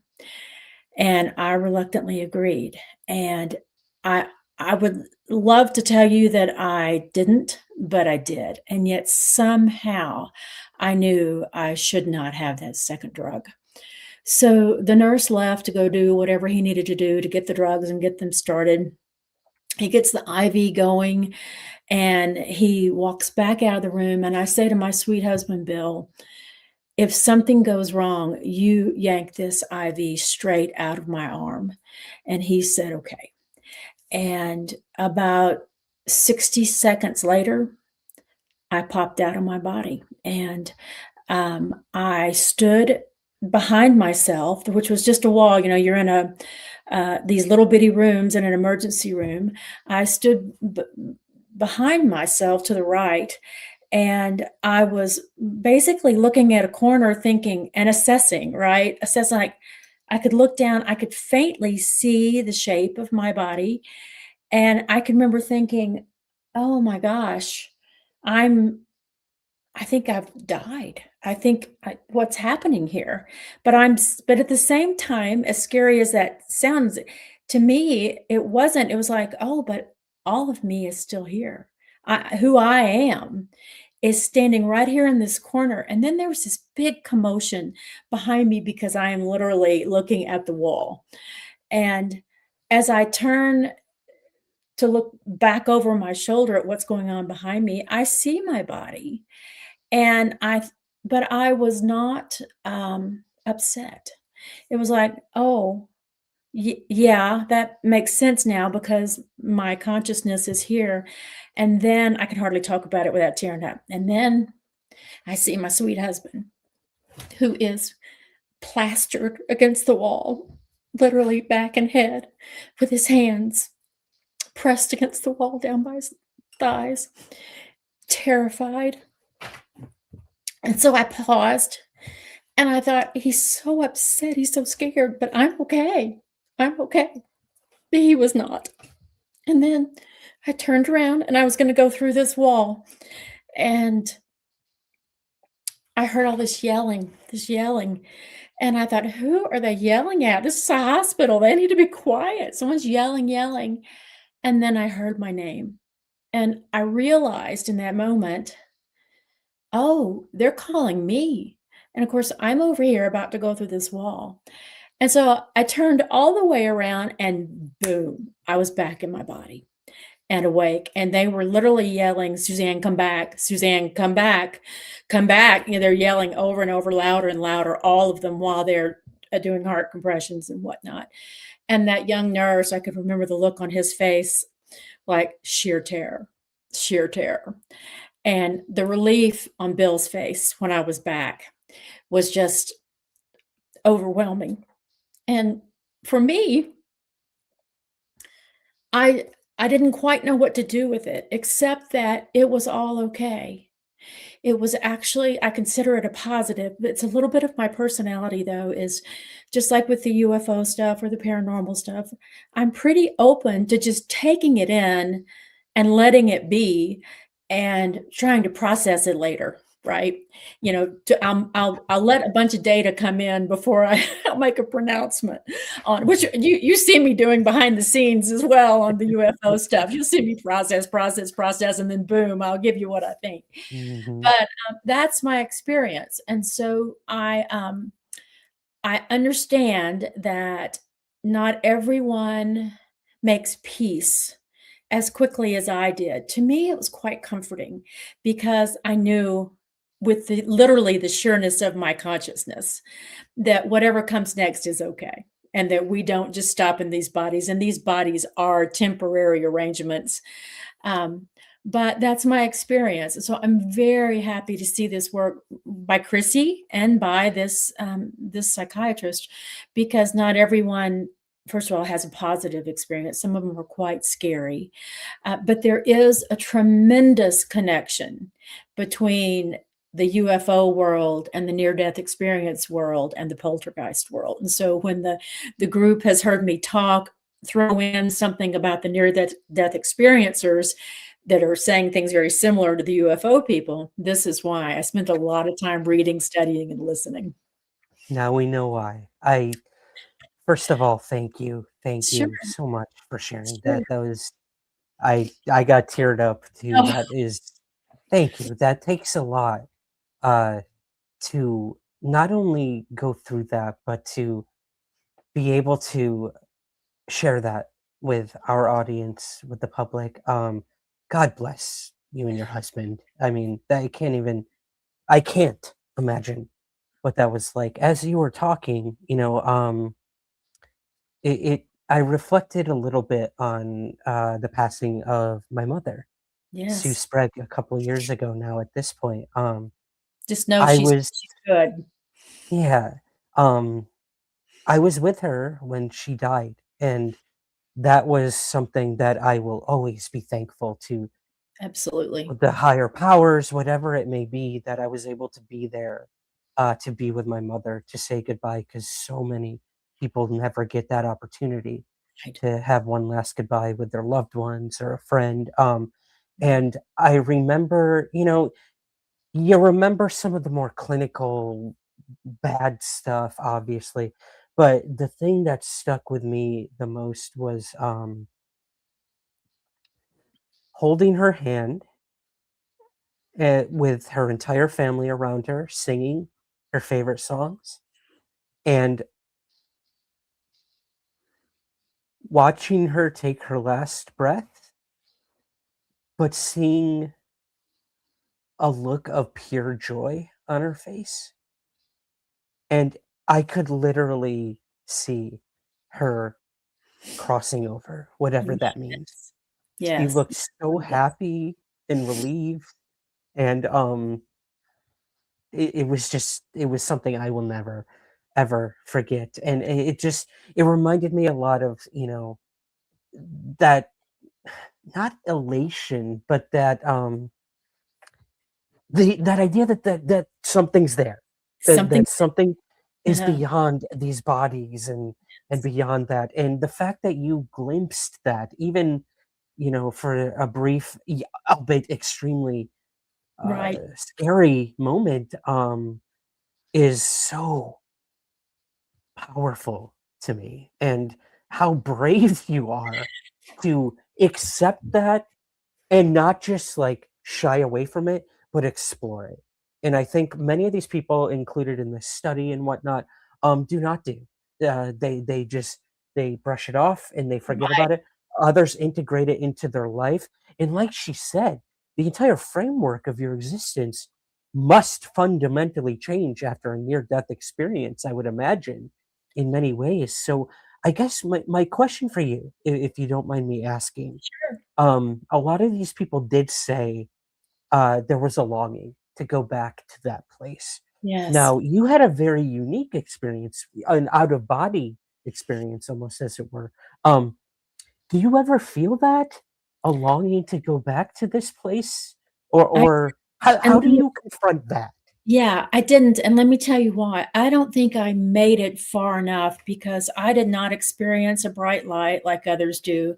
My loved ones were not there. I didn't take that next step across a barrier. And I think the humans who do take that next step, they are the ones who struggle, and some struggle mightily, like perhaps not even wanting to live any longer, Mm. because they want to go back because of how magnificent it feels and complete. And you will hear them talk about, "I am home," over and over. I'm not sure I have ever listened or read a near-death experience where the person who has experienced it hasn't used those words. Mm. So, for me, it was more of a, I guess, pay attention. This is how quickly this can happen, and I mean, completely out of the blue, completely out of the blue, and live life hard, run hard, play hard, be grateful, keep rolling. And to lighten it up a little bit, I will tell you, as soon as I was back, and it took maybe an hour for me to get my equilibrium back, I guess. Mhm. I got told Bill, I told you to pull that thing out of my arm, and you didn't do it. I still tease him today. I do not hold any grudges against I don't Bill. think I could have pulled one out either, but I Oh, teased him I about know. done it. He was dealing with a lot too in that He was. moment. He was too Yeah. scared to pull it. Oh my gosh, that's Yeah. so sweet. Yeah. So sweet. Well, I hope everyone will take away the positives from it. There are experiences out there. I submit those are highly, highly connected to human expectations built by that human's religious and societal influences. So if you expect a negative, you're going to get a negative. And I bet, Ryan, I have listened or read to over 1,000 of these. Yeah. So I just think be positive, live well, do your best, know it can stop in a moment, and know you'll continue on. I love that. I can't think of a better message from someone who has literally faced the unknown and come out on the other side living life to the fullest. And I appreciate that. And I hold so much like gratitude that you shared that and that you have that positive message to give because, like this study says, it's hard for people to come forward with these experiences. But for every person who does come forward, maybe we will get a little bit more of a glimpse of what comes next, Absolutely. And And I can tell you that. yeah. Go ahead. Go ahead. Oh, I was just gonna say, I love this idea that you mentioned of, it put you back in the moment of because that's what UFOs do. That's When you have a UFO experience, you feel more immediate and more human than you have Ever. in probably a long time when we're on our phones and we're at work and we're doing the routine. And then boom, a UFO event happens in your life and you feel scared, excited, terrified. You feel in awe. You feel everything human that makes us what we are.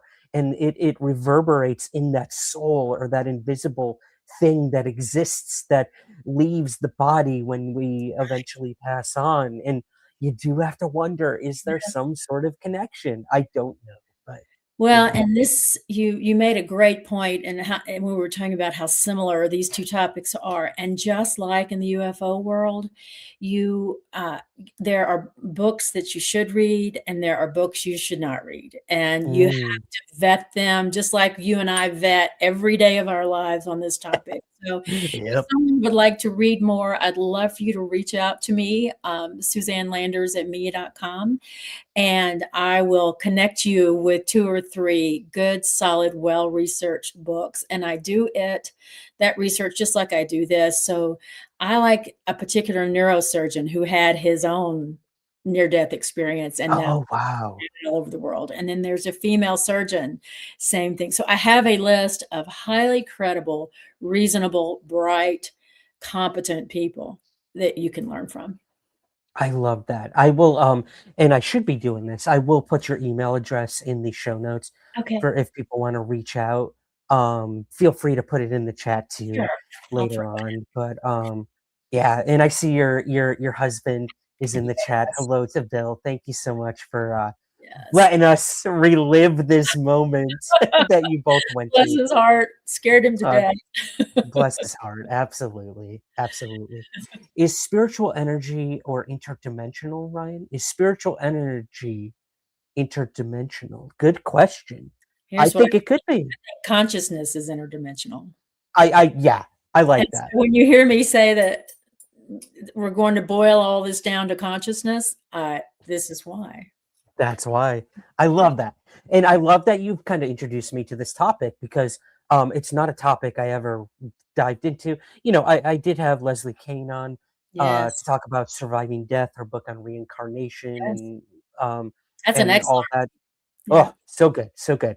Guys, if you haven't listened to that episode in the archives, I spoke to Leslie Kane and Michael Anthony, who was a fellow bartender of mine in New York, but he actually is in the Netflix series Surviving Death because he had an experience with his father that Leslie investigated. So you can go back and listen to that as well. But wow, yeah, I love that this is a new rabbit hole I can go down. I am a somewhat spiritual person. I think I've shared on the show. I am Catholic. I actually went to mass this morning with my dad, Right. which was awesome. 8 o'clock, he got me up, ripped me out of bed, Whether and you I want to went or not, you're up. whether I wanted to or not. Yeah, it's like I'm 12 years old again. But I loved it. And the awesome thing was we've had the same priest. You know, he gave my mom her last rites. He's Oh, done so many sweet. of our special moments throughout our lives. He's been the priest at my church for, gosh, almost like 40 years now, something Yeah. crazy like that. But he came down at the end of the procession of mass and he saw me and his eyes just lit up and he immediately waved at me. And I'm So not kidding you, Susan. He came up to me after and he remembered my name, said, Did he? "Say hello to your sister." And I was just like, oh my gosh, that was so cool. So Yeah, cool. oh, so great. And those things matter. I think another thing that I think near-death experiencers come away with is that they find out that this life review that you hear about is not at all about judgment. What it's about is what mattered and what didn't matter and what you learned. And sometimes those small things, like the priest remembering your name today, those things make it to the top of the list. Buying the coffee for the car in front of you at Starbucks, picking up the groceries for the person ahead of you, and those very small things, giving someone a warm smile because you don't know what people are dealing with, right? And so these small things that we do from a place of kindness can be life-changing and quite substantive. They seem so small to us in the day-to-day stuff, but they're not. Yeah. You never know how you're going to impact someone's life. And I love that. I love that. James Craig says somewhere in the heavens. Oh Maybe gosh, that'll be let's hear another one. Yeah. yeah. I love it. Keeping it light, James Craig. We love you, buddy. That's Thanks for right. being here. That's right. And Pat is joining us too. Happy to help made our it. furry friends. Thank you, So Pat. sweet. Appreciate Thanks, it. Pat. Well, let's get to it. Let's get Listen on a really it's happy time. thing. Yes. So this is a part of the show, guys, that I have titled, let me get it on the screen here, Somewhere with Our Pets. I reached out to you guys on social media to send me your photos of your pets, and you guys came in full force. So what we're going to do now is I'm just going to run through them and feature your pets. I've got a little bit of write-ups for some of them here. So I'll make sure to get those. But let's start, Suzanne, shall we? Okay, let's do it. It's so much fun. And I will mention it again, guys. All of your donations tonight, super chat, super stickers, all of that, go to helping pets rescue. A rescue here in New York called Seventh Heaven, and also Four Paws International. You can help out through super chat, super stickers, buy me a coffee, and PayPal right now. All of your donations tonight will be going to help our furry friends. But let's meet our furry friends right here. What do you think? I'll put them full screen. Yeah, put them full screen. They Yeah. deserve to be full screen. So first up, guys, we have Gonzalo came with his pet, Gucci. I love it. A cat named Gucci. And on the right there, we have Archie with his pups, Winnie, Bruin, and Tilly. I love it. I love all three of those dogs. That cat is So cute. adorable. I know. I want them all. Oh, I can't have any more. I want them all. I want them all too.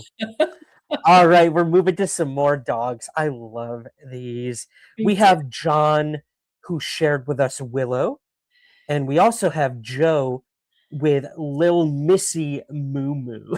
Aren't those ears just divine? Just divine. I love it. I absolutely love it. Hello to Willow. Hello to Lil Missy Moo Moo. Thank you, guys.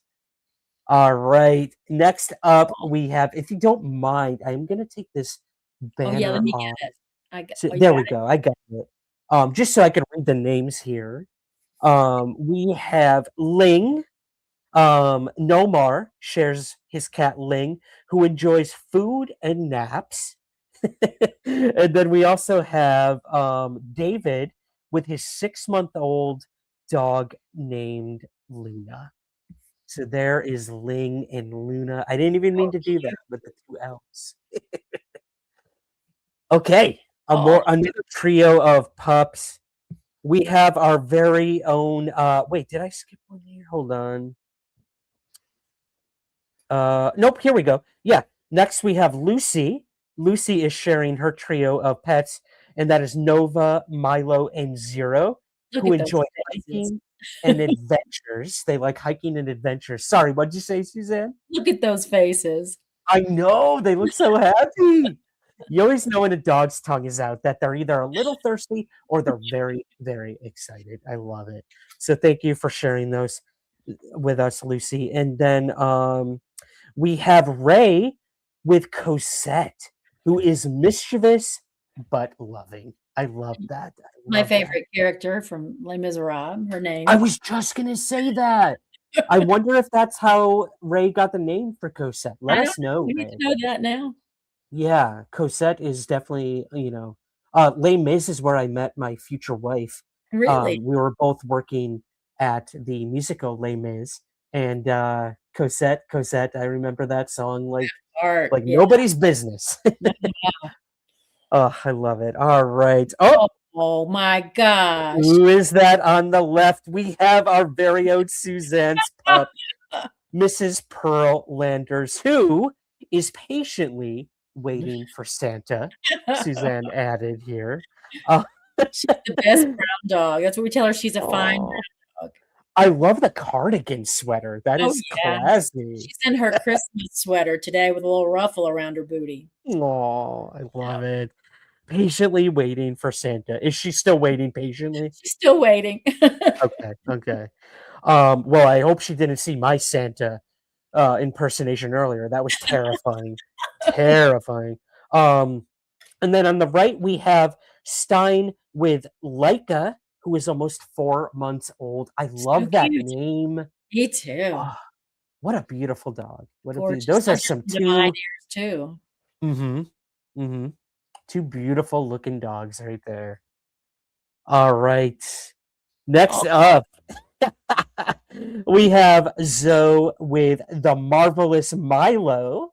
I love that. I love that. And then we have Richard with Sheba, who is 6 years old and the most talkative cat Richard has ever known. I could see that. I could see that cat being pretty vocal for sure. Has some stuff to say. Yeah. Yep. Apparently. Yeah. If only our pets could talk. Yes. We will get there someday. We will get there. Oh my gosh. Oh my Look at that tongue on Betty. So sweet, Betty.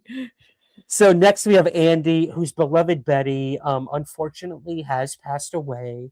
So this is in memory of Betty. I love it. What a beautiful little pup. Cute. Yeah, I know. Cute. She would have been 17 years old this year. So rest in peace to Betty. And then Lara is here with Romeo and Fizzgig. They are so cute. And they look like Look at them. I hope they Yeah. are. Yeah. Posing together. I love that. Lara says that both are rescues who keep Mama company when she's listening to Somewhere in the Skies. Oh, excellent.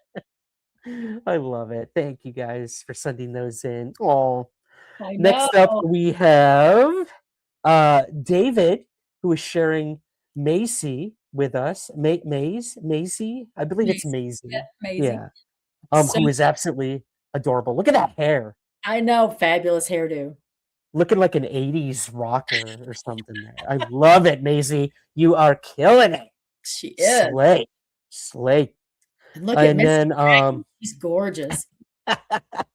we also have Lucretia, who is sharing with us Maggie, who loves adventures and looking somewhere in the skies. So there you go. Gorgeous cat. Love it. I love And it. I she's love an that. adventure kitty too. Her owner Yeah, said that she goes everywhere, and you're looking at her in a boat right now, but a she boat. goes everywhere in the wilderness. I love that. That is so cool. So cool. Uh-oh. All right. And then next, oh, there's my good friend Terry over in England. I got to meet him at the Cosmic Frequencies conference that took place in Hexham, UK. So a big shout out to Terry and his two pups, Lucy and Rolo. He says here they are not related, but are virtually alike. So I love They that. are so cute. Love it. Love it. Lucy and Rolo. And then on the right there, we have Steve with his dog Cisco, who is a Frenchie who loves countryside walks and roasts. There you So go. as he Cisco's should. getting into that Sunday roast. I love it. Love it. Country walks. Good for you, Cisco. Stay in shape. Better than I'm doing. I can tell you that much. Oh, Oh my gosh, Bat Kitty. Oh, I love it. we have a vampire cat, guys. We have Crowley.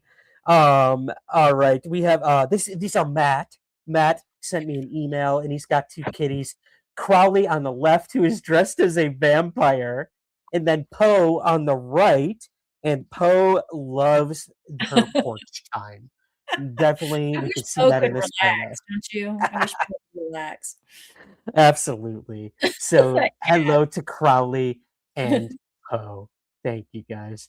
Oh my And god. last but certainly not least, Suzanne, we have Cosmo on the left, the black cat. Love it, love it. Owned by Jamie. And Jamie says about Cosmo is a Sagittarius, loves to hunt, but is also the sweetest boy and loves to snuggle and get belly rubs. So cute. And then on the right, we have Kate's border collie named Lady, looking so Oh, happy here, so yeah. happy. Beautiful. And then I would be remiss if I did not add our Sprague Oh. pup here as well. The pups that are literally in the other room for me right now. They've been behaving. They only barked a little bit, but we have the big guy there, Titus. We've got the princess of the house, Layla, there in the middle. And on the right is the newest addition to the Sprague family. That is Maddie, my sister Christy's French bulldog as well. So there you go. Titus, Layla, and Maddie making their, not their debut on Somewhere in the live stream, but making their return, I guess would Yes. be to put it. Yes. So that's it, guys. That's all I have. If there's any more, we will feature them on our social media as well. I'll put all of these up eventually somewhere in the skies, perhaps. That's right. I And we don't need know. to thank Dalen, our beloved sauerkraut. Her dog, We Slashy, do. had her Yeah. UFO experience with her. And That's we've got a photo right. of him somewhere. I think it might be in Messenger. Let me, But you we'll know be what? sure and post it. Can you put your fingers on it? Yeah, let me find it because I completely forgot to put it in the slideshow, Dalen. I'm sorry. Where did you send that to me? Was that This was through? Dalen's idea, everybody, for us to We need to give Dalen a huge shout out. This was Yeah. Dalen's idea to do this in the first place. So we have to feature her dog. Let me see here. Oh, I found it. Okay, good. We are getting Dalen's pup up here as well. This may be the first time you guys see Dalen as That's well. right. So That's right. yeah. And Let's she gave go us permission here. to use this, so no worries. She did. So let me get it here. There we go. Oh. Titus, get out of there to my dogs. Let's bring them back in. There we They go. are. Got his little reindeer antlers on. Slashy's a good dog. He Yep. too has crossed over the Rainbow Bridge, but he was with Aw. Dalen. If you haven't listened to her witness account, look it up and listen. It's fascinating, and know that Slashy was with her when it happened. Yes, exactly. Dalen, I cannot thank her enough. She has been with me for so long. She's been one of my biggest supporters throughout the years. You two have grown very close as Yes. well. And yes, Dalen has just been a force of positivity for everything I've done for so long. And I cannot thank you enough, Dalen, for all you have done. You are an exceptional human being. And I'm sending all my love to you over Yes. there. And yes, you can read Dalen's story, UFO story, in my book on the That's right. podcast. I forgot And I'm about so happy. I'm sorry I didn't put it in the original slideshow. I don't know how I missed that. That's how the whole thing Literally, she's the reason we're doing this tonight. So, Dalen, I love you.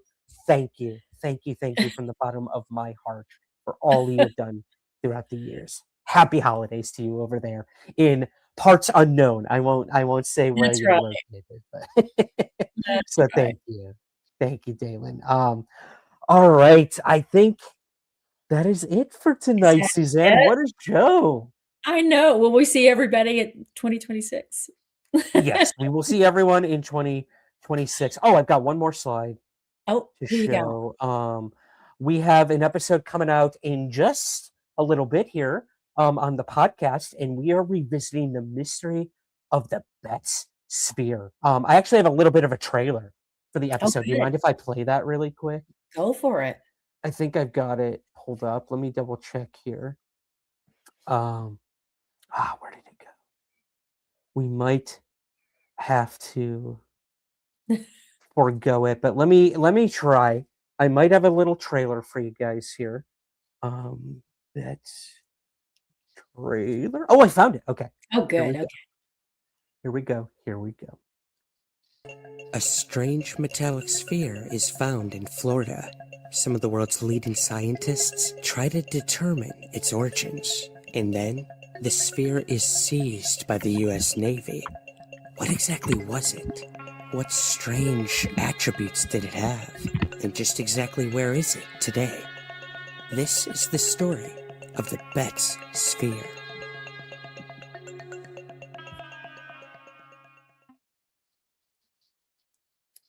All right. There's just a little preview of the episode you guys are going to hear in just a couple hours on the main feed of the podcast. So be sure you're subscribed and be sure to go and rate and review the podcast wherever you get it. But specifically on Spotify, leave a comment. But our code word, again, the code word is aviary. Thank you, Aviary. Suzanne. So put that in the comments of the episode, guys, of this episode and on the Bet Sphere episode. Aviary is your code word. That's how I'll know you watch this or listen to this. And go on Apple Podcasts, leave a rating and review. And somewhere in your review, use the code word aviary. And I will know that you are following us here. And I will thank you profusely for that. This is your absolute last chance to get those donations in for the Seventh Heaven Rescue and the Four Paws International Rescue as well. PayPal and Buy Me a Coffee are available, or you can leave a super chat or super stickers. That'll go for after this as well. You can leave a thanks donation on YouTube as well. They let you do it retroactively. You just look for that thanks button under the video. All of your donations will go to these incredible organizations. But Suzanne, before we go, what are your holiday plans? What do you and Bill got going on for the holidays? We are going to be right here in Santa Fe for a while. I feel like all we did was run from place to place for months, starting with Soul Foundation in Italy. So we're going to sit quietly. One of our sons is coming out. We hope the other one will be able to. He doesn't quite know yet. Otherwise, we're just going to be quiet with our wonderful neighbors out here and friends. I love What it. about you? Where are you going to cover over the holidays? Yeah, so I will be having an early Christmas with Christy and Doug, the Spragues. So we're going to be doing that here in New York. Jane, my fiance, will be joining us as well for an early Christmas. And then Jane and I will be flying to California to spend Christmas with her family as well.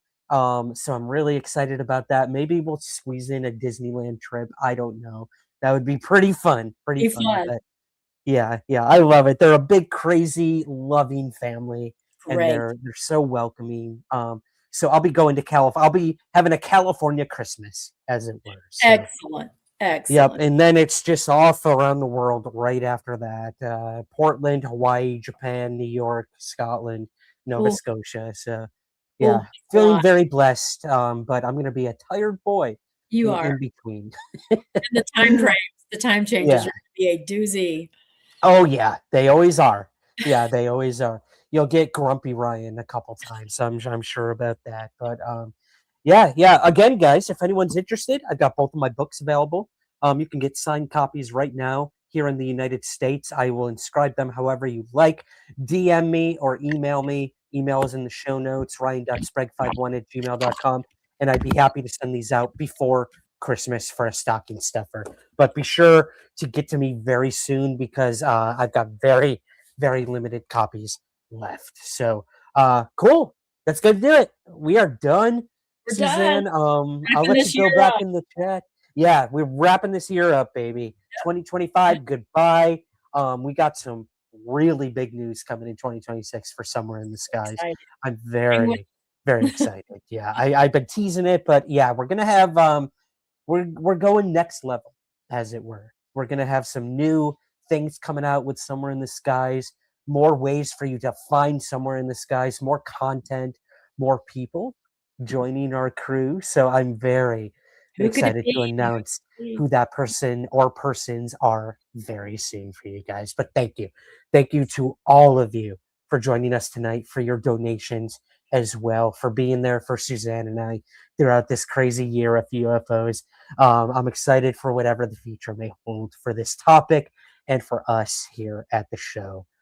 So thank you. Happy holidays to all of you guys out there. Merry Christmas, Kwanzaa, Boxing Day, whatever it is you celebrate. Hanukkah as well, obviously. Have a great one. Have a season's greetings, as it were. And we will see all of you next year. So that's going to do it. Suzanne, any last words? Be well, everyone. We so appreciate you.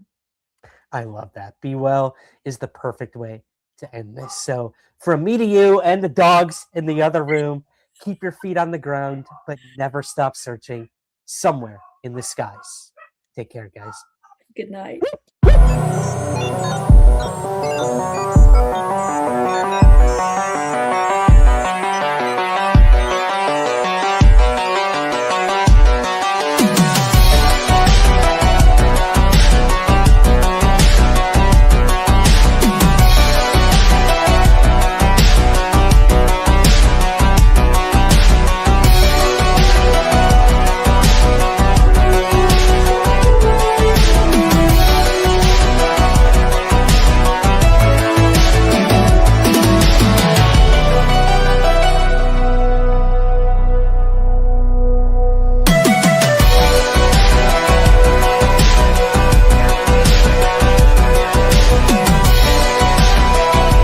There's nothing to hide. There's nothing to hide at all.